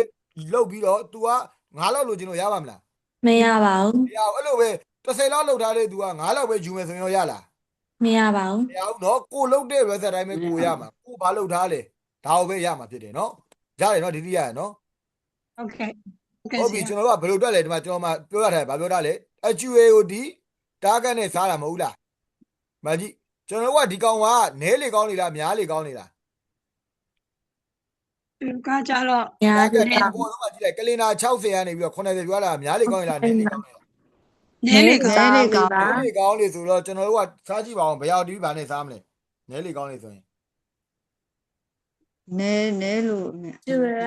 အနေလို့အများစားကြည့်အေးစားကြည့်ရစားကြည့်တယ်ဟုတ်တယ်နော်အနေလို့အများစားကြည့်ဆိုတော့ အနည်းလို့များစားချက်ကြီး ကယ်ကူလေတာလေးဖွင့်လိုက် 20 ဖုန်းလေးရှိရမလားဖုန်းလေးကယ်ကူတာလေးဖွင့်လိုက်အဲ့ဒါဆိုတော့ तू ကဗာလဲကျွန်တော်တို့ကအကျွေကိုတီ target နဲ့စားတယ် target ကိုတီပြီးအကျွေနဲ့စားတယ်နှစ်ခုပဲရှိတာဟုတ်တယ်ဟုတ်မှန်လားပြီးရင်ဗာတော့ကလေ100နဲ့မြောက်ရတယ်တွေ့လားအဲ့ဒါဆိုတော့ကျွန်တော်တို့ကဗာဖြစ်တာလေနဲလေကောင်းလေဖြစ်တဲ့အတွက်ကြောင့်မို့ကျွန်တော်ကဘာကိုတီလဲ target ကိုတီပြီးတော့အကျွေနဲ့စားတာမဟုတ်လားကြည့်လိုက်ပါminimize the lower the better ဟုတ်လားနဲလေကောင်းလေတွေ့ရလားမသိဘူး ဟာ ကလေးရကြည့်လားမသိဘူးပေါ့ဒီမှာအောက်မှာဒီမှာစားအစိမ့်လေးတွေက target ကိုဒီအကျွေနဲ့စားဆိုတဲ့ဟာလေးတွေ့လားအဲ့ဒါဘယ်အတွက်လဲ minimize the lower the better နဲလေကောင်းလေတဘောပါလားမသိဘူး target ကိုကြည့်လိုက်နဲလေကောင်းလေလားများလေကောင်းလေလားနဲလေကောင်းလေဆိုဘာလုပ်ရမလဲ target ကိုတီးပြီးတော့အကျွေနဲ့စားရမယ်များလေကောင်းလေဆိုဘာလုပ်ရလဲပြောင်းပြန်အကျွေကိုတီးပြီးတော့ target နဲ့စားဘာလုပ်ရလဲ100နဲ့မမြောက်ပါဘူးလားဘယ်လိုကြလားမသိဘူး ဟုတ်ကြပါ ဒီ formula ဒီ formula လေးတော့သိထားဖို့လိုရယ်နော်ခုကိုဘတ်တက်ကိုလုံးကြည့်ရပါဦးကျွန်တော်တို့အပေါ်ကကလင်နာကကျွန်တော်တို့ကရက်60ပေးထားတာ तू ကရက်80 तू ကနဲလေကောင်းနေလားများလေကောင်းနေလား နေလေကောင်းလေ နဲလေကောင်းနေဖြစ်တဲ့အတွက်ကြောင့်မလို့ကျွန်တော်တို့ကဘာလုပ်ရမှာလဲအဲ့ဆိုရင်နဲလေကောင်းနေဆိုတော့အောက်မှာပါလားမပါဘူးလား minimize the lower the better ဆိုတော့သူ့ formula ဘာဖြစ်မလဲ target ကိုတီးပြီးဘာနဲ့စားရမလဲ စေစာခွန်စေ target ကိုတီးပြီးတော့အကျွေနဲ့စားပြီးသွားပြီလားရလား ဟုတ်ရပါတယ်ဆရာ60အစား80 မှန်တယ်60ကိုဒီ90နဲ့စားပြီးရင် မြောက် 100အဲ့ဒါဘယ်လောက်ရပါလဲ 85.4လေး 85တမခွန်တစ်ဆိုတော့ကျွန်တော်တို့က5ကျော်သွားပြီဆိုလို့ရိုးချင်းကျွန်တော်တို့ကဟိုဘက်ကို6ကိုယူတယ်ဟုတ်တယ်ဟုတ်တေချာတော့တိုင်းမှာပဲတကယ်လို့5အောက်မှာဆိုရင်တော့ကျွန်တော်တို့က84ကိုယူမှာပေါ့ရလားမသိဘူး ဟုတ်ကဲ့ရပါတယ်ဆရာ ရရင်โอเคအဲ့ဒါနော်အဲ့ဒါဆိုရင်ကျွန်တော်တို့ကဒါကဘာဖြစ်လို့လဲနဲလေ နေမကောင်းတာ အဲ့ဒါဆိုရင်များလေကောင်းလေဒီမှာကျွန်တော်ပြထားတယ် personal individual development plan တွေ့လားများလေကောင်းလေကြတော့ဘာနဲ့စားရမလဲ အာ 90 များလေကောင်းလေကြတော့အကျူ အကျူရ အကျူကိုတီးပြီးတော့ နဲ့စား စားဦးလား အဲ့လိုအနေစားကြီးဆို80 ဒီတက်ကနဲ့ စား90 တွေ့လား ဟုတ်တယ် ဒီတာက ဒီလေအောက်မှာကျွန်တော်ခုများလေးတော့တယ်တွေ့လား percentage ရော employee that individual development plan ဆိုတဲ့ဟာလေ ဟုတ်ကဲ့ သူကများလေကောင်းလေလားနဲလေကောင်းလေလား များလေကောင်းလေ များလေကောင်းအဲ့ဆိုများလေကောင်းလေ formula ဆိုကျွန်တော်ကဘာလုပ်ရမလဲဒီမှာ များလို့ဆိုအနေစား အား ကြီး ရတဲ့ဘက်တာများလေကောင်းလေဆိုရင်အကျူကိုတီးပြီးတော့ဗာနဲ့စားရမယ် ဒီ တာကက်နဲ့ တာ စား ကက်နဲ့ဆိုင်တရားနဲ့မြောက် ဘောပါလားအဲ့ဆိုရင်ကျွန်တော်ကပြောင်းပြန်ခက်လားမခက်ဘူးနော်တာဂက်ကိုတီးပြီးအကျူကိုနဲ့စားပြီးတော့100နဲ့မြောက်တာရဲ့အကျူကိုတီးပြီးတော့တာဂက်နဲ့စားပြီး100နဲ့မြောက်တာဒါပေမဲ့ကိုယ့်ဘက်ကတီးထားမှာဗာဖြစ်လေနဲလေကောင်းလေလားများလေကောင်းလေလားဆိုတော့ ဟုတ် ဘောပါလားမသိဘူးအဲ့တော့ဗာကျွန်တော်တို့အခုများလေကောင်းလေပြတဲ့ကြောင့်ကျွန်တော်ကဘယ်ဟာနဲ့သွားရမှာလဲအကျူကိုတီးပြီးဗာလုပ်ရမှာလဲ တာကက်နဲ့စား အဲ့ဒါ80ကိုအကျွေးရဘယ်လောက်လဲအကျွေးရဘယ်လောက်လဲဒါတော့ကိုယ့်ကိုဖြေရတဲ့ခဏ အကျူရ80ပါ တယ်ကားကက 90 အဲ့ဒါ80ကိုဒီပြတာနဲ့စားမယ်90နဲ့စားဘာလို့မရမလဲ 100နဲ့မြောက် ဒီမြောက်တော့ဘယ်လောက်ရလဲ 88.88 ဒီတမရှိဆိုတော့ငါးကျော်သွားတော့ဘယ်လောက်ဖြစ်သွားလဲ80နဲ့9တော့ပေါ့လားအဲ့90ကိုတော့ပေါ့လား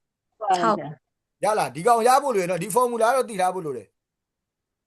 များလေကောင်းလေနဲလေကောင်းလေများလေကောင်းလေဆိုရင်ဘာလုပ်ရမှာလဲကိုတွေကအကျွေးကိုတီးပြီးတော့ target နဲ့စားရမှာဟုတ်တယ်ဟုတ်နဲလေကောင်းလေဆိုရင်ဘာဖြစ်ရမှာလဲ target ကိုတီးပြီးတော့အကျွေးနဲ့စားရမှာအဲ့ formula တော့ကိုယ်မှဘာဖြစ်ထားဖို့လို့လဲအလို့ကျက်ထားဖို့လို့တယ်ခက်လာဒီ formula မခတ်ပါဘူးဆရာ အမြောက်နဲ့အစားပဲပါတယ်ဟုတ်တယ်နော်โอเคနော်အဲ့ဒါဆိုရင်ဒီရပြီနော်အဲ့ဒါဆိုရင်ကျွန်တော်တို့ပြောပြမယ်ဝေရော့ KPI ကဘယ်သူသတ်မှတ်တာလဲ HO ပါ နော်တိတ်ရှုတယ်မှတ်တာ target ကဘယ်သူကသတ်မှတ်တာလဲ HO ပါ HO ကပဲသတ်မှတ်တာအကျူရကဘယ်သူသတ်မှတ်တာလဲ employee ရပါ ဝန်ထမ်းတွေချင်းစီရဲ့လုပ်ငန်းဆွမ်းဆောင်ရေးပဲအဲ့ဒါဆိုရင်ကျွန်တော်တို့ကဝေရော့ KPI ရဲ့ target ရဲ့အကျူရကိုရပြီဆိုလို့ပြောချင်ကျွန်တော်တို့ကဘာရပြီလဲသူ့ရဲ့ score မှန်နေမရဘူးလား ရပါ score ရဖို့လဲဆိုကျွန်တော်ကဘာပဲလုပ်ရမှာလဲ formula လေးဘယ်နှခုရှိလဲနှစ်ခုပဲရှိတယ်ဟုတ်တယ်နော်နှစ်ခုကဘာနဲ့လဲများလေကောင်းလေနဲ့နဲလေကောင်းလေဟုတ်တယ်နော်များလေကောင်းလေဆိုရင်ဘာဖြစ်လဲအကျူကိုတီးပြီးတော့target နဲ့မြောက်ရင်ဘာရမှာလဲ score ရမှာမဟုတ်လား ဟုတ် ဟုတ်ပါတယ် ဟုတ်ရပါ ဟုတ်ပြီ တကယ်လို့နဲလေကောင်းနေဆိုရင်ဘာလို့တီးရမှာလဲပြောင်းပြန်ဖြစ်သွားမယ်တာကတ်ကို target ကိုတီးပြီးတော့ နဲ့မြောက်ရင်16မရဘူး Recording in progress. โอเคနော်အဲ့ဒီထိရရင်နော် ရပါတယ်ဆရာ အဲ့ဒါကျွန်တော်တင်ရှာလို့ပဲအထက်မေးလိုက်အောင်မယ်16လို့ကျွန်လို့ရှိရင်ဘာကိုရင်ရှားရမလဲသူတို့ရဲ့16တွေကိုလို့ချင်းဘာရင်ရှားရမလဲကိုက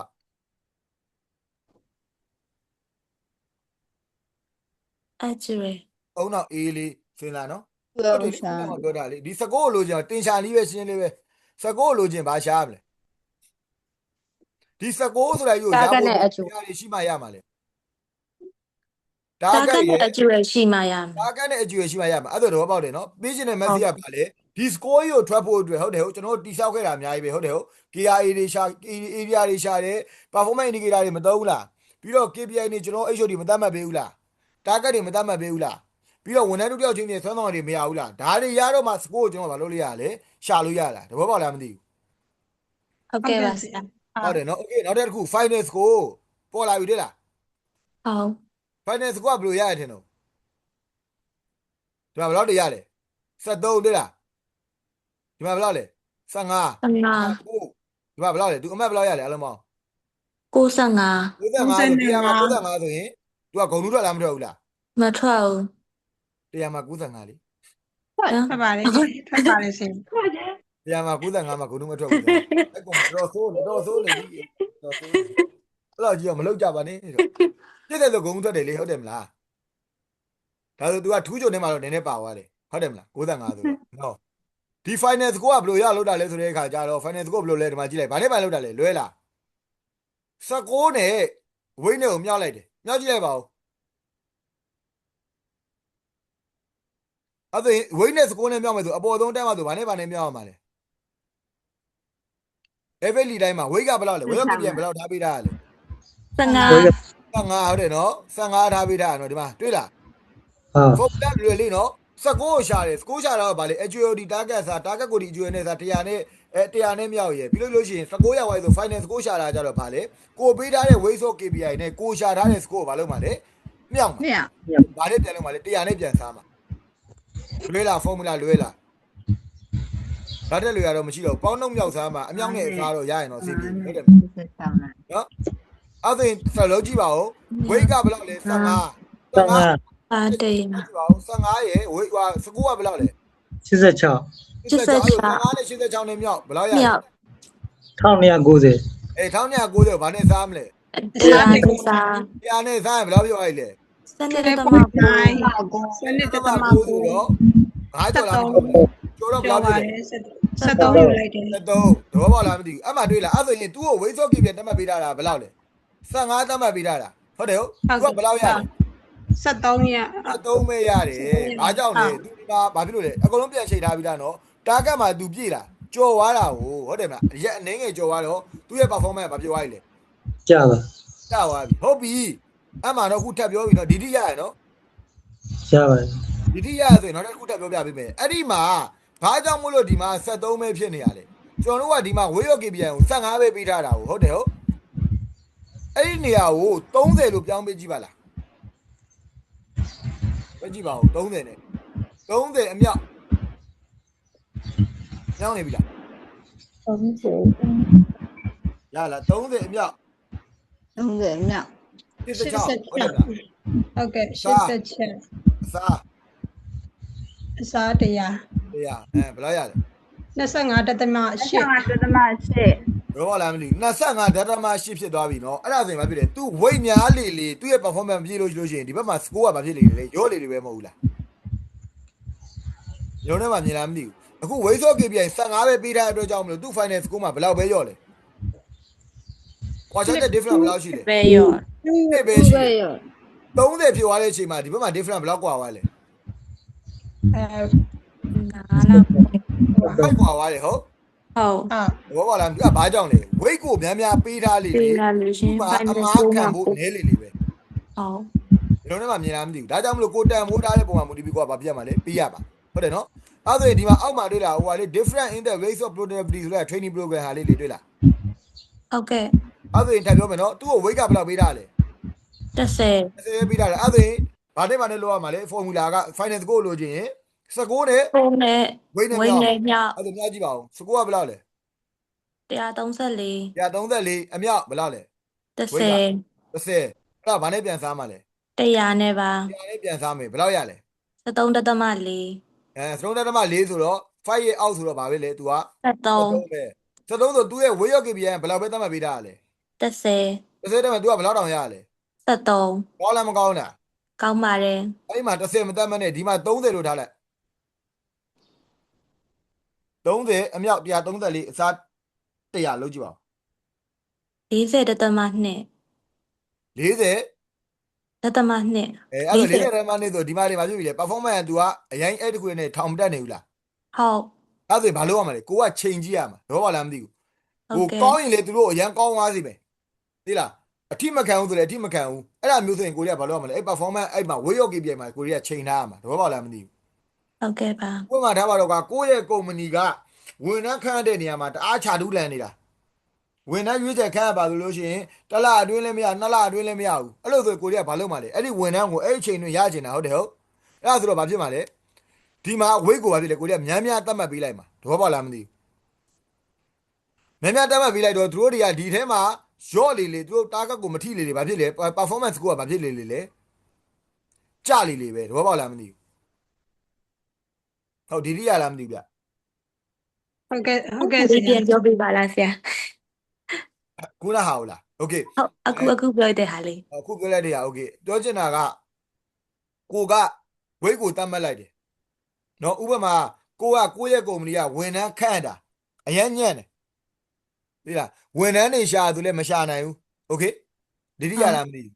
ဟုတ် မရှာနိုင်ဘူးဆိုလို့ရှိရင်တော့အဲ့ဒီမှာကိုရီကဘာလုပ်မှာလဲဝိတ်ကိုဘာလုပ်မှာလဲကိုရီရဲ့ရွေချက်ကဘာဖြစ်တာလဲဒီဝန်ထမ်းကိုတတ်မှတ်အချိန်အတွင်းမှာကိုရီကရှာသေးချင်တာကောင်းကောင်းရသေးချင်တာဟုတ်တယ်ဟုတ် ဟုတ်ကဲ့ အဲ့ဒါကိုယ့်အတွက်ဒီကုမ္ပဏီအတွက်အရေးကြီးနေတာမကြီးနေဘူးလားအဲ့ဒီအချက်က ပြီးပါတယ် ကြီးတဲ့အတွက်ကြောင့်မို့ကျွန်တော်တို့ကဝိတ်မှာငါးလောက်ပဲတတ်မှတ်ရင်အဆင်ပြေပါမလား မပြေပါဘူး 20လောက်ပဲတတ်မှတ်ရော ဒီပါဦး ဘာလို့လဲ तू performance ထိရဆိုကျွန်တော်ဒီမှာတွက်ပြတုံမျိုးပဲ तू ဒီမှာလေ73ပဲထိရလေဟုတ်တယ်မလား3ပဲထိတယ်ဟုတ်15ကနေ3ဆို2ပဲထိတယ်ဟုတ်တယ်ဟုတ် ဟုတ် ဟုတ်ပါလား 2% ပဲထိတာဟုတ် ဟုတ် တ ကဲ့ ကယ်လို့ဒီမှာ30ဆို तू ကဘယ်လောက် percentage ထိသွားပြီလဲ final score မှာ ဟုတ်ကဲ့တက်ခဲ့25ကျော်လားမသိ ဟုတ်တယ်နော် 25 ကျော်ဆိုတော့ကိုယ့်ရဲ့ weight က30ပေးတာပြကြမို့ဒီမှာ25ဆို तू 5လောက်မထိသွားဘူးလား ဟုတ် ဟုတ်ကဲ့ ဘောမော်လားမသိဘူးအဲ့လိုလို့ထိတယ်ဆိုတာဘာလို့လဲဆိုတော့ကြတော့သူတို့ကိုအဲ့လိုမျိုးနေထားနေသိအောင်လို့မိမောင်းထိုးပြတာမဟုတ်ဘူးလား ဟုတ်ကဲ့ဆရာ ကျွန်တော်လည်းမမြင်လားမသိဘူးနည်းနည်းလေးတက်ပြီးတော့နားလေအောင်ထပ်ရှင်းပြရင်ရှုံးမှာဆိုလို့အဓိကကတော့ကိုတန်မိုးထားတဲ့ကိုကုမ္ပဏီအတွက်လိုအပ်နေတဲ့အရာကိုဝိတ်များများထားလိုက်ခြင်းအပြင်သူတို့တွေအတွက်ကအမားခံမှုရခိုင်တော့ဘာဖြစ်လဲနဲလာတယ်ဘောပါလားမသိဘူးဝိတ်များလေလေကောင်းရင်လည်းအရန်မှာဖြစ်မှာလေအမတ်တွေကကောင်းသွားမှာဘောပါလားမသိဘူး ဟုတ် အားကြောင့်မလို့အရန်လွယ်ကူတဲ့ဟာကိုဝိတ်များများသွားပြီးလို့အဆင်ပြေပါမလား မပြေပါဘူး ပြင်မလား မပြေပါ အဲ့ ဘူး လိုပြီးတော့ဒီ finance ကိုကြီးမှာဘာဖြစ်နေမှာလဲ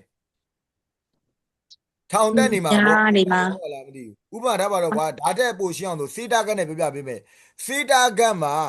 weight ကိုတို့က30လောက်ထားတယ်โอเค ဟုတ် စေတာကတ်ကိုသူတို့အမြဲတမ်းထိနေတဲ့ target ဖြစ်တဲ့ဟာပဲတတ်မှတ်ပေးထားတယ်ဆိုရင်အဲ့ weight ကြီးကအဆင်ပြေပါမလား မပြေပါဘူးသူကရော့ပဲရှာတော့မှာ အေးလေအဲ့ဒါခုနကပြောတဲ့ဒီ target ကိုသူကကြောရှာမှာလေရောရှာဘူးဆို target ကိုကြောရှာပြီးရင်သူကဘာဖြစ်လဲ performance အကောင်းဆိုပြီးတော့လုပ်မှာလေဥပမာ10သိန်းသူကတစ်လောက်ကိုသိန်း100နဲ့သူကရှာနိုင်တဲ့သူဟုတ်တယ်ဟုတ်အဲ့ဒါကိုကိုတို့က target ကိုလည်း100ပဲသတ်မှတ်ထားရဆိုရင်သူတို့ကဘာလုပ်မှာလဲအဲ့ဒီ100ထက်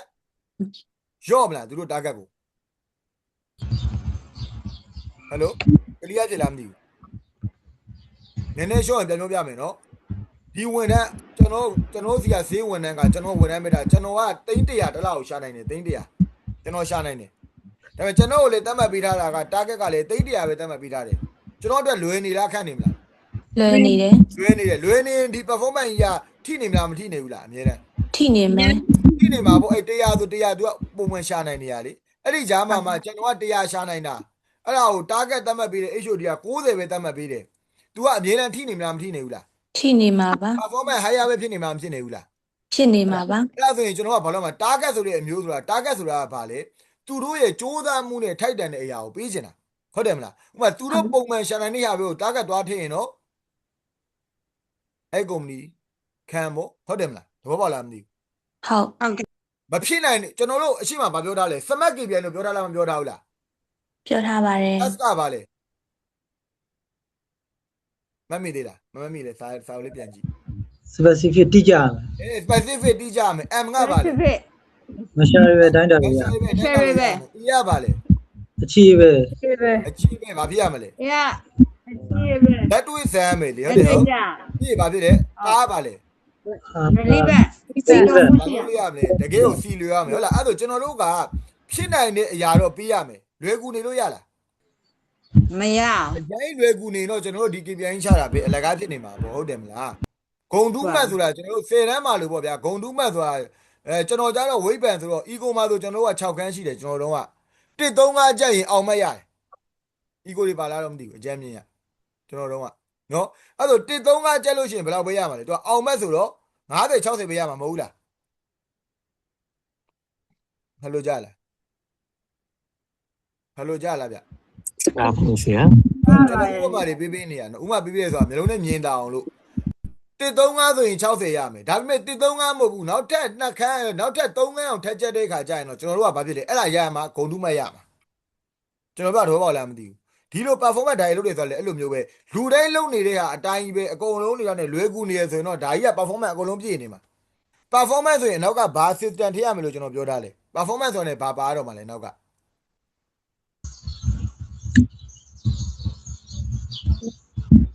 ်လိုကြားလား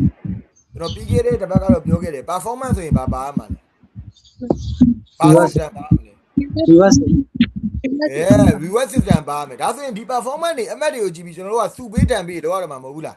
ဟုတ်ပါတယ် ဒါဆိုရင်ကျွန်တော်တို့ရဲ့ဟာကြီးကအရင်လွယ်ကူနေတယ် weight တရားလည်းလွယ်ကူနေ target တရားလည်းသူတို့အမြဲတမ်းထိရတာဆိုရင်ကျွန်တော်ကအမြဲတမ်းစုတွေပဲပေးရမှာမဟုတ်ဘူးလား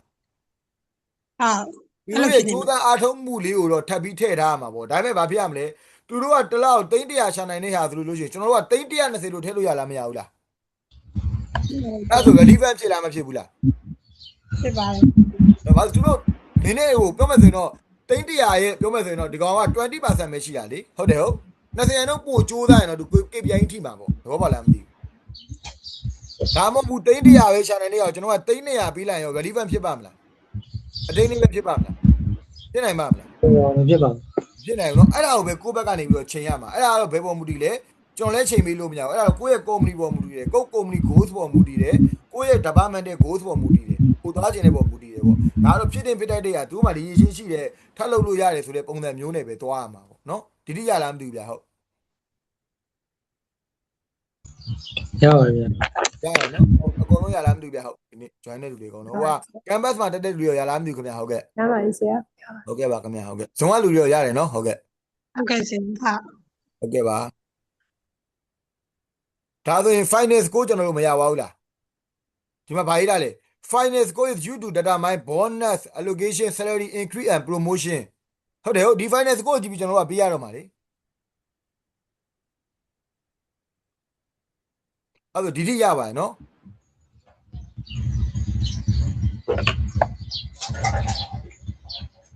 ဟယ်လိုဟုတ်ရတယ်နော်အဲ့ဒါဆိုရင်တော့ဒါကခုနကပြထားတဲ့ formula ပဲဘာဖြစ်လဲနဲလေကောင်းလေဆိုရင်ဘာ formula လဲဒီ slide လေးလေးပေးမယ်နော်နဲလေကောင်းလေဆိုဘာလုပ်ရမှာလဲ score လို့ချင်း တာကကိုဒီရဲ့ကျွေးနေစား ပြီးတော့အကျွေးနဲ့စားပြီးတော့100နဲ့100 score ကတော့အကုန်လုံးတူတူပဲဟုတ်တယ်ဟုတ် final score ကဘာလဲ19နဲ့ weight နဲ့ ဟုတ်တယ်ဝိနေကိုမြောက်တရားနဲ့စား 100နဲ့စား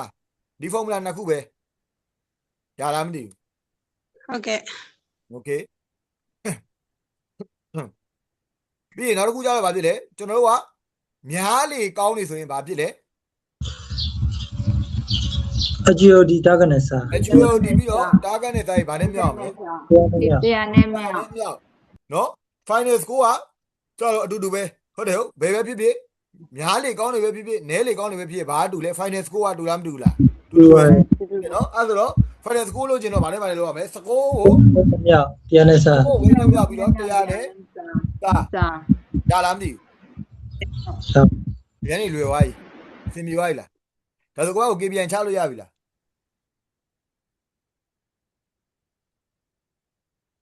အဲ့ဒါဒီတိရတယ်နော်ဟယ်လို ဟုတ်ကဲ့ရပါတယ်ဆရာ ဟုတ်ကျွန်တော်ပေးလိုက်တဲ့နှစ်ပတ်စာပေါ့နော်ဒီတစ်ပတ်ကတော့နည်းနည်းလေးစောပြီးလိမ့်မယ်ဒါပေမဲ့အစကနေကျွန်တော်ပြန်ပြီးတော့နေတာနဲ့ရှင်းပြပေးမယ်အဓိကဓာဒီနားလေပြီဆိုရင်တော့အခုလိုမျိုးခုနကပြောတဲ့ KIA ကိုတီးပြီး KPI ကိုတီးပြီး KPI လို့ချင်း KIA ရှာတက်ပြီးပြုတ်လို့ချင်း weight တွေလည်းတတ်မှတ်တက်ပြီး target တွေလည်းချမှတ်တက်ပြီး target ချမှတ်တာတော့ကိုယ့်ဘက်ကိုချမှတ်မှာပေါ့နော်ကိုယ့်ရဲ့ target ဆိုတဲ့အခါကျတော့ကိုယ့်ရဲ့ department target ကိုယ့် company target ဖြစ်တဲ့ကြောင့်မလို့ပြီးလို့ချင်းအဲ့ဒီ target ရပြီဆိုရင်ကျွန်တော်စကိုးအတွက်ကို score ကိုရှာတက်ပြီးပြီး actual performance ဆိုတာလည်းတီးပြီး final score ကိုလည်းတီးပြီးဆိုရင်တော့ဒီ KPI နဲ့ပတ်သက်တဲ့ဟာပေါ့နော်ကျွန်တော်ဒီ module လေးတစ်ခုမှာတော့အားလုံးက performance လေးတစ်ခုကိုတော့တိုင်းလို့ရပြီရသိန်းလောက်ရပြီပေါ့နော်ကျွန်တော်ခုနပြောသလိုမျိုးပဲအဲ့ဒါကကျွန်တော်ပြောပြလိုက်တာကကျွန်တော်ကဒီရဲ့ EDPN တို့ HR တို့တန်းမှာဖြစ်တဲ့ module တစ်ခုကိုပဲသင်ပေးတာဖြစ်တဲ့အတွက်ကြောင့်မလို့အသေးစိတ် detail တော့အကုန်လုံးကြာကြီးမဟုတ်ဘူးပေါ့နော်အဲ့ detail ရကြတဲ့ခါကျတော့ကျွန်တော်တို့ဆရာထင်လင်းကျော်သိတယ်ဟုတ်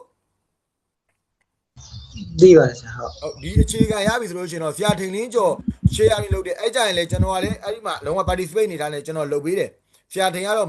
main host ပေါ့နော် main အနေနဲ့တင်ပြီးတော့အကူကကျတော့ကျွန်တော်ကကြားတဲ့အခါကျတော့ assist အနေနဲ့ကျွန်တော်အဲ့ဒါကိုဟို KPI ကိုကျွန်တော်ဘက်ကနေပြီး training ပေးတယ်အဲ့ဒါကျတော့ KPI only ဖြစ်တဲ့အတွက်ကြောင့်မလို့အသေးစိတ်တွေအကုန်လုံးပါတယ် KPI ဗဒံမျိုးရှိတာတွေเนาะ KPI ကဘယ်ဟာလိုမျိုးသုံးရတာတွေ KPI ကို KI နဲ့ဘယ်လိုချိတ်ဆက်တာတွေစသည်ဖြင့်ပေါ့နော်အသေးစိတ်ပါတဲ့အပြင်မှာလက်တွေ့နေတာနဲ့ကိုယ်တိုင်စာရွက်နဲ့ကိုယ့်ရဲ့ department ဟာတွေကိုအကုန်လုံးနေတာနဲ့ချပြီးတော့ရေးဆွဲရတယ်ပြီးလို့ရှိရင်ကိုယ်တိုင်နဲ့ weight တွေသတ်မှတ်ကြတယ်စသည်ဖြင့်ပေါ့နော်အဲ့ဒါတွေအကုန်လုံးလောက်ရတဲ့ဟာတော့ပါပါတယ်အဲ့ group လိုက်တွေလည်းပါတယ်အဲ့ဒါကိုဆရာတင်လင်းကျော်ကတချို့တွေကကြတော့ canvas ကိုဒီကာလမှာလာမတက်နိုင်တဲ့လူတွေရှိရလေအဲ့ဒါကြောင့်မလို့ဆရာတင်ကတော့ပထမအဆုံးနေတာနဲ့ online ဆိုပြီးတော့စပြီးတော့ဖွင့်ထားတဲ့သင်တန်းလေးရှိတယ်အဲ့ဒါကိုတော့ကျွန်တော်တို့အကြောင်းအရှိတဲ့ admin တွေကိုလည်းမေးလို့ရပါတယ်စိတ်ဝင်စားတယ်ဆိုရင်တော့အဲ့ဒီမှာဆက်ပြီးတော့ join ဖို့ကျွန်တော်ဘက်ကနေပြီးတော့အကြံပြုတယ်ဟုတ်အားလုံးကြားလားခင်ဗျ ဟုတ်ကဲ့ကြားပါပါတယ်ရှင် ပို့ပြီးတော့အသေးစိတ်သိစေခြင်းလို့လေနော်အခုတော့ကျွန်တော်လည်းတက်နိုင်လောက်တော့ရတဲ့အချိန်လေးတွင်းမှာတော့အသေးစိတ်တော့ပြောပြထားပါတယ်နော်ဒီနေ့ပြောတဲ့ slide နဲ့ပတ်သက်ပြီးတော့ machine နဲ့ slide လေးများရှိလားမသိဘူးဗျ မရှိပါဘူးဆရာ သိကျင်တာရောရှိလားမသိဘူးဗျဟုတ် မရှိပါဘူးစိတ်ပူပါ ရှင်းလားမသိဘူးဗျအားလုံးရှင်းလားဟိုက canvas မှာတက်နေတဲ့သူရောရှင်းလားခင်ဗျ ဟုတ်အဆင်ပြေပါတယ်ဆရာရှ โอ င်း เค ပါ ပါခင်ဗျာโอเคအဲ့ဒါဆိုရင်တော့ကျွန်တော်ပုံစံအတိုင်းပဲကျွန်တော်အစကနေပြီးတော့ review တစ်ခေါက်ပြန်ပြီးတော့ပြောပေးပါမယ်ပြီးခဲ့တဲ့တစ်ပတ်ကလေမ join ထားတဲ့သူအခုမှအသစ် join တဲ့သူရောရှိသေးလားဗ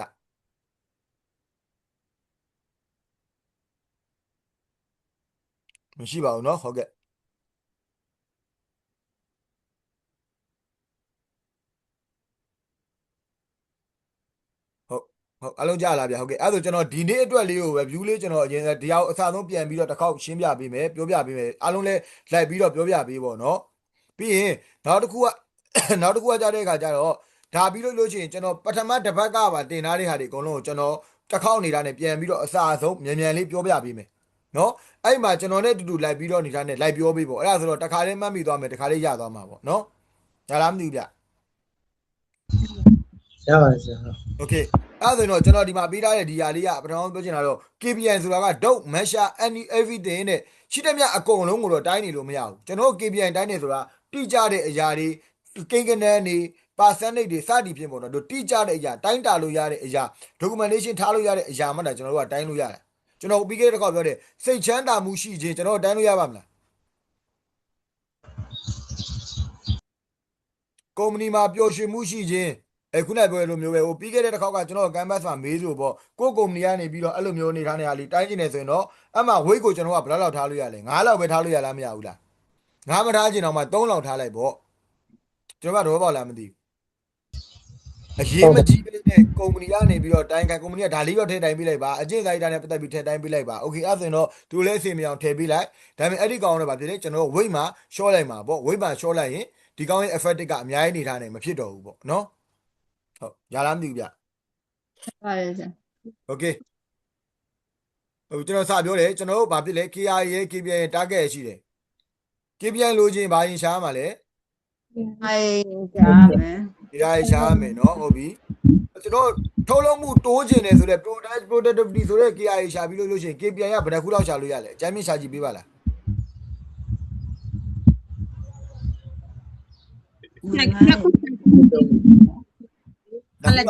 ရှာပေးကြည့်ပါလားကျွန်တော်တခုရှာပေးထားတယ်ဗျာဟုတ်တယ်မလား production ထုတ်လုပ်မှုတိုးကျင်တာဟုတ်တယ်ဟုတ်အဲ့ဒါဆိုတော့ဝန်ထမ်းတို့ရှင်းသေးရဲ့ထုတ်လုပ်မှုပမာဏဆိုတဲ့ကကျွန်တော်ထားလို့ရလားမရဘူးလား ရပါမယ် နောက်တစ်ခုပါရအောင်မလဲ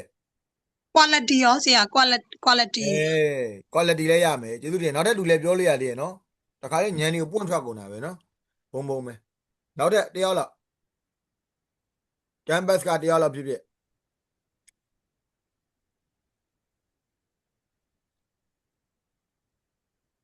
မှန်ပါတယ်ခုနကပဲထုတ်လုပ်မှုတိုးချင်တာလေဝန်ထမ်းတို့တယောက်ချင်းနဲ့ထုတ်ပမာဏကိုကျွန်တော်တိုးဖို့မလိုဘူးလား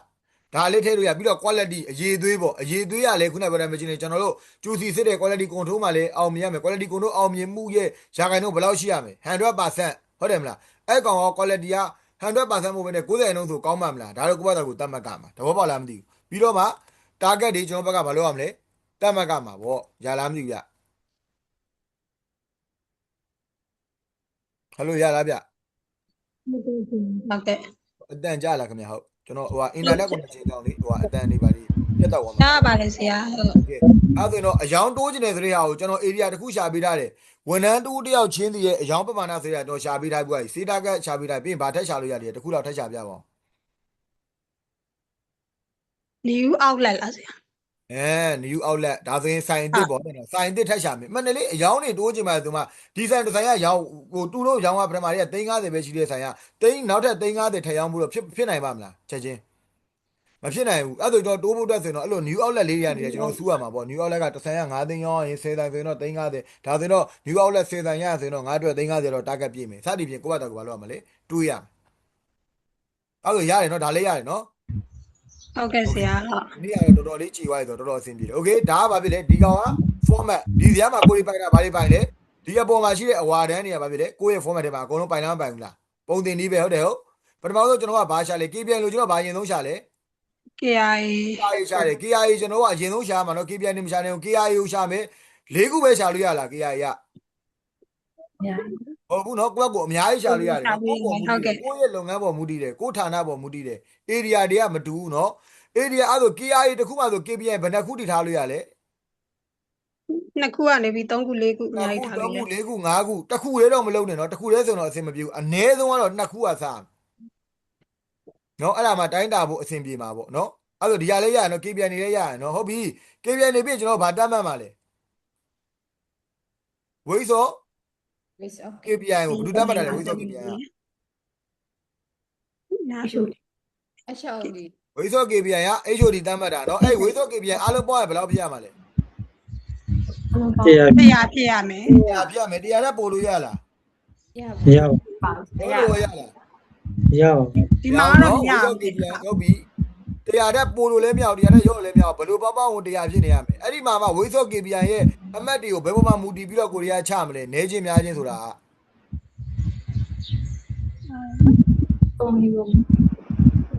area ကိုကုမ္ပဏီရဲ့အရေးကြီးတဲ့အချက်လိုအပ်ချက်ပေါ်မှာ ပဲနေနော်ကိုကုမ္ပဏီရဲ့အရေးကြီးတဲ့လိုအပ်ချက်ပေါ်မှာမူတည်ပြီးတော့ weight တွေကိုဘာဖြစ်မှာလဲပို့ပြီးတော့နေထားတယ်ထားမှာအဲ့ weight ကိုဘယ်သူကသတ်မှတ်ပေးမှာလဲ HOD HOD ကသတ်မှတ်ပေးမှာ target ကရောဘယ်သူကသတ်မှတ်ပေးမှာလဲ HOD ရတာ သတ်မှတ်ပေးမှာအကျိုးရဘယ်သူကသတ်မှတ်ပေးမှာလဲ ဝန်ထမ်းတွေရဲ့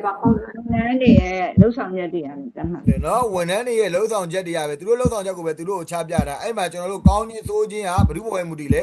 သူ့ရဲ့ ဝန်ထမ်းပေါ်မှာပဲ စောင့်ရင်ပေါ်ပဲမူတည်တယ်ကျွန်တော်တို့ခွဲခြားတာရှိလားချစ်ချင်းမုန်းချင်းရှိလား ရှိပါ ကြည့်ပါဦး အမျိုးတွေဘာတွေရောရှိလားမရှိဘူးနော်ဘာမှမရှိဘူးနော်ကိုယ့်ဘောကောင်းလို့မကောင်းလို့နဲ့တတ်မှတ်လို့ရလားမရဘူးနော်အဲ့လိုမျိုးတတ်မှတ်လို့ရရင်တော့ကျွန်တော်တို့ကစစ်မှန်တဲ့ KPI မဟုတ်သေးဘူးနော်အဲ့ဒါဆို KPI မဟုတ်သေးဘူးဟုတ်ပြီ16လို့ချင်းဘာနဲ့လောက်ရမလဲ formula ဘယ်နှခုရှိလဲ တစ်ခုရှိတယ် တစ်ခုတို့ရဘာလဲနဲလေကောင်းလေဆိုရင်ဘာလဲ ကိုဒီကျွေးနေစားပြင်ပါတော့မယ်ညာနဲ့ပြောက်ညားလေကောင်းလေဆိုရင် HOD target နဲ့ ဒီ target နဲ့စာ ညာနဲ့ပြောက်အဲ့ဒါစကိုးလို့ကျွန်တော်ရှိရင်တော့ဘာလို့ရှားရမှာလဲဒီစကိုးကြီးရဖို့အတွက်ဆို ဟို target နဲ့အကျွေးနဲ့ target နဲ့အကျွေးနဲ့ရှားမှာဟုတ်ပြီအဲ့ဒါ final စကိုးလို့ချင်းကျွန်တော်ဘာလုပ်ရမလဲဘာနဲ့မြောက်ပြီးတော့ဘာလုပ်လိုက်ရင်ရပြီလဲ witness score နဲ့ ကိုနဲ့ဝိတ် ဝိနဲ့စကိုးနဲ့မြောက်ပြီးတော့ဘာလုပ်ရမှာလဲ တရားနဲ့ ညာနဲ့စားအဲ့ဒါဒီကောင်လေးရရယ်နော်အဲ့ formula ရရယ်နော်โอเคပါအဲ့ဒါကျွန်တော်က formula ဘယ်နှခုရှိရလဲ2ခုပဲရှိတာဟုတ်လားနဲလေကောင်းလေဆိုရင်ကျွန်တော်တို့ကဘာ formula နဲ့သုံးမလဲ TOD ပြီးတော့ A နဲ့စားကျွန်တော်အဲ့လိုအလွယ်မှတ်တာကျွန်တော် TA နဲ့မှတ်တာ လိုရတဲ့ဘက်တာပေါ့နဲလေကောင်းလေဆိုရင်တာကတ်ကိုတီးပြီးတော့အကျွဲနဲ့စားများလေကောင်းလေဆိုရင်တော့ အကျွေးဒီ target နဲ့ ပြီးတော့တာကတ်နဲ့စားရပါတော့ ရပါတယ် โอเคအဲ့တော့ဒီနေ့ slide တွေအကုန်လုံးကိုရတယ်เนาะသဘောပေါက်တယ်နားလေတယ်เนาะ ဟုတ်ကဲ့ဆရာ โอเคအဲ့ဆိုရင်တော့ကျွန်တော်အခုဟိုပါလဲဆိုတော့ဒီနေ့ကတော့ကျွန်တော်နည်းနည်းလေးဟိုဖြစ်မှာပါစောပြီးတော့ဟိုဖြစ်မှာပါပြီးမှာပါကျွန်တော်အစားကနေပြီးတော့တစ်ခေါက်ပြန်ပြီးတော့ပြောပေးမယ်ကျွန်တော်နှစ်ပတ်ပေါင်းပြီးတော့ပေါ့เนาะအဲ့ဒါကိုတော့အကုန်လုံးကတော့ပါဝင်ပြီးတော့ဆွေးနွေးပေးအဆင်ပြေလားဗျ ပြီးပါပြီ ဟုတ်ကဲ့ပါကျွန်တော်ဘက်ကနေပြီးတော့ကျွန်တော်နှစ်ပတ်ပေါ့နော်နှစ်ပတ်အတွင်းမှာကျွန်တော် module တစ်ခုကို performance management ဆိုတဲ့ module တစ်ခုပေါ့နော်အဲ့ဒါကိုကျွန်တော်ဘက်ကနေပြီးတော့ sharing လုပ်ပေးထားတယ်ဒီနှစ်ပတ်ပေါင်းပေါ့နော် performance management ဆိုတဲ့အနေထားမှာကျွန်တော်ဒီ KPI နဲ့ပတ်သက်တာကိုလည်းအဓိကထားပြီးတော့ပြောပြပေးသွားတယ်ပေါ့နော်ဟုတ်ကျွန်တော်တို့ agenda အနေနဲ့ဆိုရင်ကျွန်တော်တို့က performance management ဆိုတာဘာလဲရဲ့ဒီ 4th day of performance management cycle ပေါ့နော်အဲ့ဒါရဲ့ပြီးရင် goal setting အကြောင်းရဲ့ KPI ရဲ့ဆိုတာဘာလဲ KI ဆိုတာဘာလဲရဲ့ပြီးရင် KPI KI ကိုကျွန်တော်ဒီနေ့ဆိုရင်အသေးစိတ်အနေထားနဲ့ပြောပြပေးရပေါ့နော်ဟုတ်ကျွန်တော် performance ဆိုတာဘာကျွန်တော်အမြဲပြောတယ် performance management ဆိုတာဘာဖြစ်လဲကျွန်တော်အလွယ်ကူဆုံးဆိုရင်ကျွန်တော်အဖွဲ့အစည်းတစ်ခုမှရဲ့ရည်မှန်းချက်ပန်းတန်းအောင်ရအောင်တယောက်ချင်းစီလုံးမအဖွဲ့အစည်းများလှုပ်ဆောင်မှုတွေကိုရှာဖွေတယ်ရှာဖွေကနေမှုပဲနဲ့တိုင်းတာတယ်တိုင်းတာပြီးတော့ဘာဖြစ်လဲဖွံ့ဖြိုးတိုးတက်အောင်လို့ဆောင်ရွက်တဲ့ဟာပဲဖြစ်တယ်နော်ဒါကတော့အကြမ်းမတီထားလို့ရရင်ရပြီဟုတ်ပြီ performance management လို့ပြောရတယ်ဘာကိုသိရမလဲဘယ် cycle ကိုသိရမလဲမှတ်မိသေးလားပြရပြီ PMR PM ပါ P ရပါလေ planning planning R ပါလေ monitoring monitoring R က reviewing နောက်တစ်ခုက R ရော rating မိုက်တယ်ကွာအလွတ်ပြောနေရလားဟုတ်လားအလွတ်ပြောနေရလားကြည်ပြောနေရလား ပြော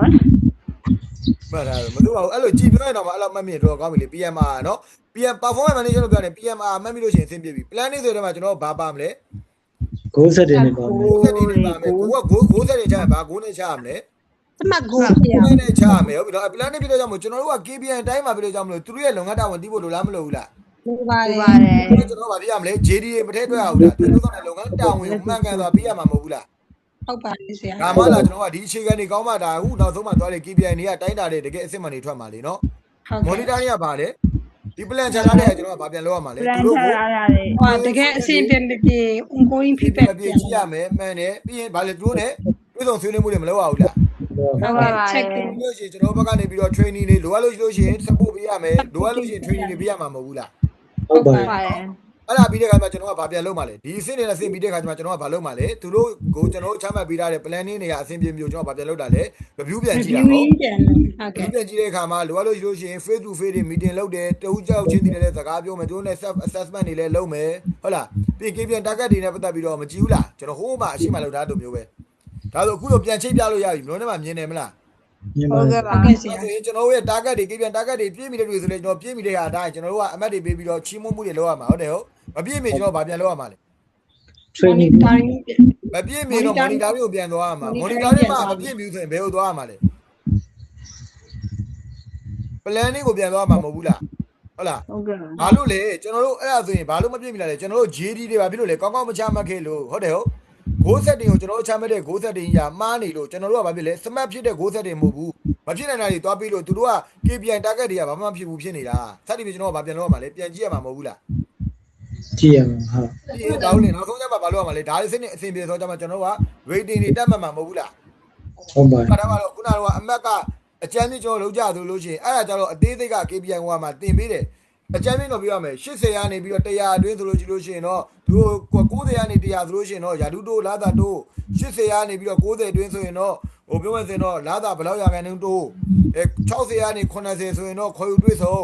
50ဆိုလို့ရှိရင်တော့တတိပေးစသည်ဖြစ်နေကျွန်တော်ကဘာလုပ်ရမှာလဲစီကံလေးတွေပေါ့ performance နဲ့ပတ်သက်တဲ့စီကံလေးကျွန်တော်ထုတ်ရမှာမဟုတ်လား performance management နဲ့ပတ်သက်ပြီးတော့စောစောရင်ကဲဖြတ်မှုမှတ်တမ်းနဲ့ပတ်သက်ပြီးကျွန်တော်တို့ကဘာလုပ်ရမှာလဲ rules and regulation နဲ့ထုတ်ရမှာမဟုတ်ဘူးလားဘယ်လိုတော့ပါလားမသိဘူးဟုတ် ဟုတ်ရောပါပါတယ်ဟုတ် ဒီတိရရနော်ဒါလေးရရနော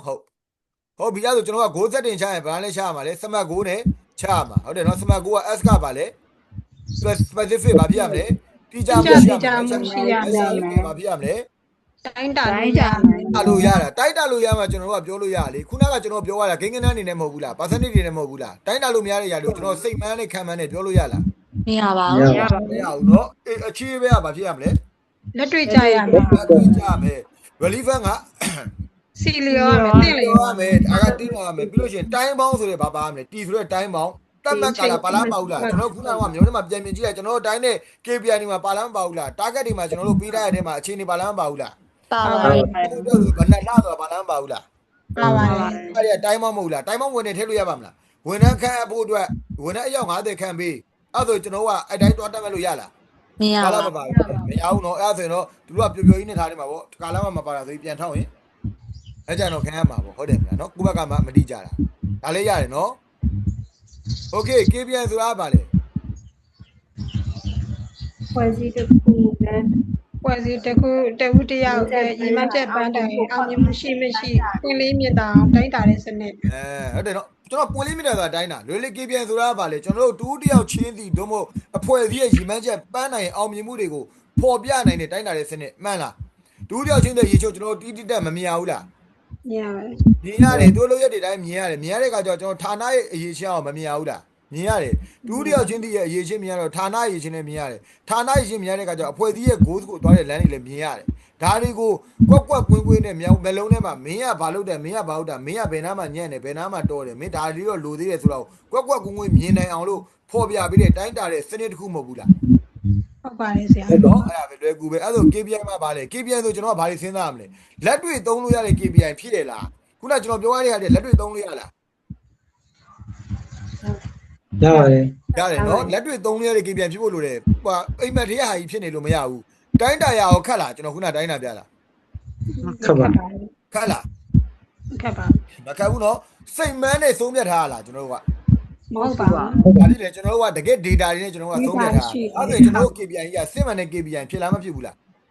ဖြစ်ပါတယ်ဆရာ အဲ့နော် KPI ရှိရင်ဘာတွေအကျိုးရှိမလဲခုနလိုမျိုးအငင်းပါဖို့တွေရှိပါမလားမင်းကအမျိုးမို့လို့ तू ကချိုးလို့ तू ကလှလို့အေးပေါ် तू ကတော့အရင်ဝင်တာကို तू တော့ပါသားပေးမှာပေါ့ဆိုတဲ့အပြောခေါင်းဆောင်တွေ HOD တွေပြောဆိုခံရမှုရှိပါမလား ရှိပါ ဗတ်လိုက်တဲ့ခေါင်းဆောင်တွေရောလိုက်လို့ရပါမလားအချင်းပြတ်ချသားခြင်းတဲ့လူတွေရောအချင်းပြတ်ချသားလို့ရပါမလား မရပါဘူးဆရာဟုတ် ချသားခြင်းတော့ဘာလို့ဆိုတော့သူတို့ရဲ့အကျွေဟာတွေပဲလိန်ထားမှာပဲရတော့မှာဟုတ်တယ်မလား ရပါတယ် နော်ရတယ်နော်ဟုတ်ပြီဒါကတော့ဒါတွေကတော့ကြော်လိုက်ပါမယ် KPI ကိုတေချာလေး KPI နဲ့ KI ကိုလည်းတခြားတော့ပေါက်နေပါပြီဟုတ်တယ်နော် KI ဆိုတာဘာလဲ तू ကဒါလေးတော့သိဖို့လိုတယ်နော် KPI ကတခြားတီးွားဆိုရှင် KI ကသိဖို့လိုတယ် KPI ကိုတင်နေဆိုရင်မဲ့ KI ကတော့အရန်အရေးကြီးတယ် KI ကိုတိမှဒါ KPI ကိုဖြစ်လို့ရတာ KPI က KI ရပါတယ်ဒီမှာဒါလေးကိုထပ်ပြီးပြောပြပေးမယ်နော် Keyword set area ကိုကျွန်တော်ဘက်ကနေပြီးတော့အရင်ဆုံးသတ်မှတ်တာအဲ့ဒီ Keyword set area ဆိုတာကဘာလဲသူတို့ကကိုယ့်ဘွဲ့ဒီမှာအရေးပါတဲ့အရာတွေကိုသတ်မှတ်ဖို့အတွက်အဲ့ဘာပဲလေကျွန်တော်တို့ရဲ့ကုမ္ပဏီရဲ့ goals ပဲဒီမှာတက်လားအဖွဲ့အစည်းရဲ့ရည်မှန်းချက်ပန်းနိုင်နေတဲ့အမြဲတမ်းချိတ်ဆက်ထားဖို့လိုတယ် KI ကိုသတ်မှတ်တဲ့အချိန်မှာကျွန်တော်တို့ကဘာဖြစ်ရမှာလဲ departmental goals တွေorganization goals တွေနဲ့ကျွန်တော်ချိတ်ဆက်ပြီးတော့တွားတာမဟုတ်ဘူးလားဥပမာ sales ဆိုလဲ sales target ဆိုတာကကျွန်တော်တို့ရဲ့ departmental goals မဟုတ်ဘူးလား sales team တို့ဟယ်လိုကြားလားဗျ ကြားပါတယ်ဆရာ အဲ့ဆိုတော့ sales target ဆိုတာက sales team ရဲ့ goal ဖြစ်တယ်လို့မျိုး sales target ဆိုတာက organization ရဲ့ goal တစ်ခုပဲဟုတ်လားမဟုတ်ဘူးလား ဟုတ်ပါတယ်ဆရာ နော်အဲ့ဒါကြောင့်မို့ဘာဖြစ်လဲ KI တတ်မှတ်တဲ့ခါမှာ KI ကကိုယ့်ရဲ့ department goals နဲ့လည်းချိတ်ဆက်နေရတယ် organization goals နဲ့လည်းချိတ်ဆက်နေရတယ်အဲ့ဒါမျိုးကိုကိုယ်ကဘာဖြစ်ရမှာလဲစဉ်းစားရမှာရတယ်နော် ဟုတ်ကဲ့ ဟုတ် ဟုတ်ပြီဒါရီကတော့ခုနကတော့နေတဲ့အသေးစိတ်နေတာနဲ့ကျွန်တော်ပြောပြပြီးသွားပြီနော်โอเคအဲ့ဆိုရင်တော့ကျွန်တော်နှစ်ပတ်တာနေတာနဲ့ပြောပြပြီးသွားတဲ့ဒီ performance management ဆိုတဲ့ဟာကိုတော့အားလုံးနေတာနဲ့နားလေတင်းတော့ပေါ့နော်နှစ်ပတ်ဆိုတဲ့အတိုင်းတာရောက်နားလေတင်းတော့နားလေမယ်လို့ကျွန်တော်ဘက်ကနေပြီးတော့မျှော်လင့်ပါတယ်နော်ဒါပြောနေတာနဲ့အားလုံးတူတယောက်ချင်းစီကျွန်တော်တို့ canvas ကရော online ကနေတက်တဲ့သူတွေရောဝင်ရောက်ပြီးတော့ဆွေးနွေးပြီးတဲ့အတွက်လည်းကျွန်တော်ဘက်ကနေကျေးဇူးအများကြီးတင်တယ်အားလည်းအများကြီးဖြစ်ရပါတယ်ဗျဟုတ်နောက်တစ်ပတ်ကြာရင်လည်းကျွန်တော်ဘက်ကနေပြီးတော့ဒီ soft skill နဲ့ပတ်သက်တဲ့ဟာကိုကျွန်တော်ဘက်ကနေ sharing လုပ်ပေးပါမယ်ဗျဟုတ်ကဲ့အခုဒီနေ့ပြောရတဲ့ပတ်သက်ပြီးတော့သိချင်တာဗာများရှိသေးလဲကျွန်တော်ထုံးစံအတိုင်းပဲအားလုံးနေတာကိုကျွန်တော်10မိနစ်အချိန်ပေးပါမယ်ခင်ဗျလူတယောက်ချင်းစီပေးလို့ရပါတယ်ဗျဟုတ်ဒီနေ့ကပြီးပြီပေါ့နော်ကျွန်တော်ဒီဘက်ကနေပြီးတော့ပြီးပြီဒါပေမဲ့လိုအပ်တာသိချင်လို့ဆိုရင်လည်းမေးလို့ရပါတယ်ကျွန်တော်နာမည်ကကျော်ရဲဟိန်းပါကျွန်တော်ဆရာကျော်ရဲဟိန်းပါကျွန်တော်ကတော့ page ပိုင်းတော့မရှိပါဘူးကျွန်တော်အကောင့်ကတော့ကျော်ရဲဟိန်းပါပဲနော်လာပြီးတော့အနေထားနဲ့ကျွန်တော်ခုနကပြောတဲ့ဆရာဒီတင်နေရပါဆိုလို့ရှိရင်တော့ဘက်ကနေပြီးတော့ ပြောပြပေးပါမယ်ဒါမှမဟုတ် Telegram ထဲမှာမင်းရင်လည်းရပါတယ်နော်ဟုတ်အားလုံးတယောက်ချင်းတည်ဗျဟုတ်ကဲ့ဘယ်သူမေးချင်သေးလဲမသိဘူးဗျဟုတ်အကုန်လုံးနားရပါပြီဒါကျွမ်းသွားပြီနှစ်ပတ်နဲ့အဲ့လိုရလားမသိဘူး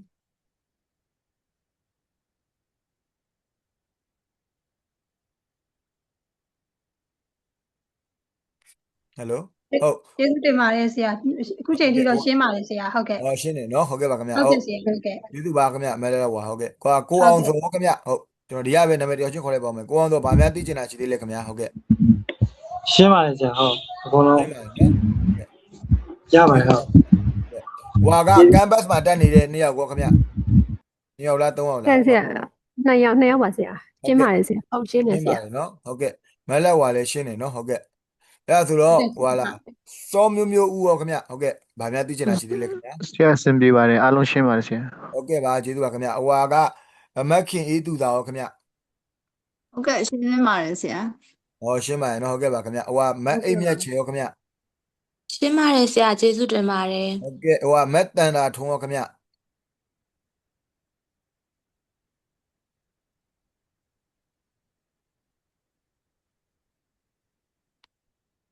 ဟုတ်အဲ့ဒါတော့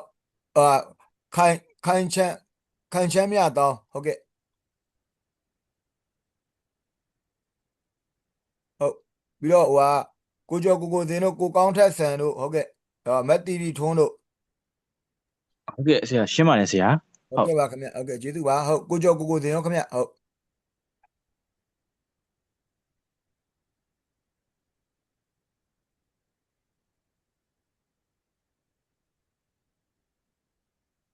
ဟုတ်မက်တီတီထွန်းရောခင်ဗျဟုတ်ကဲ့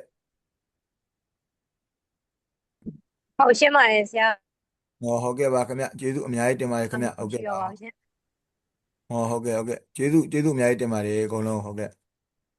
ဟုတ်ကဲ့ကျေးဇူးပါဆရာဟုတ်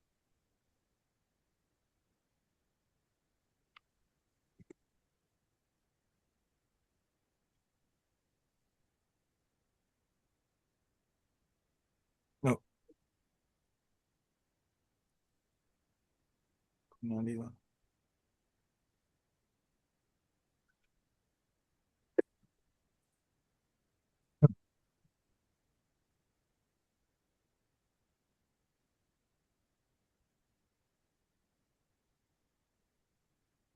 ဟုတ်အဲ့ဒါဆိုတော့အားလုံးကမေးစရာမရှိတော့ပါဘူးเนาะဟုတ်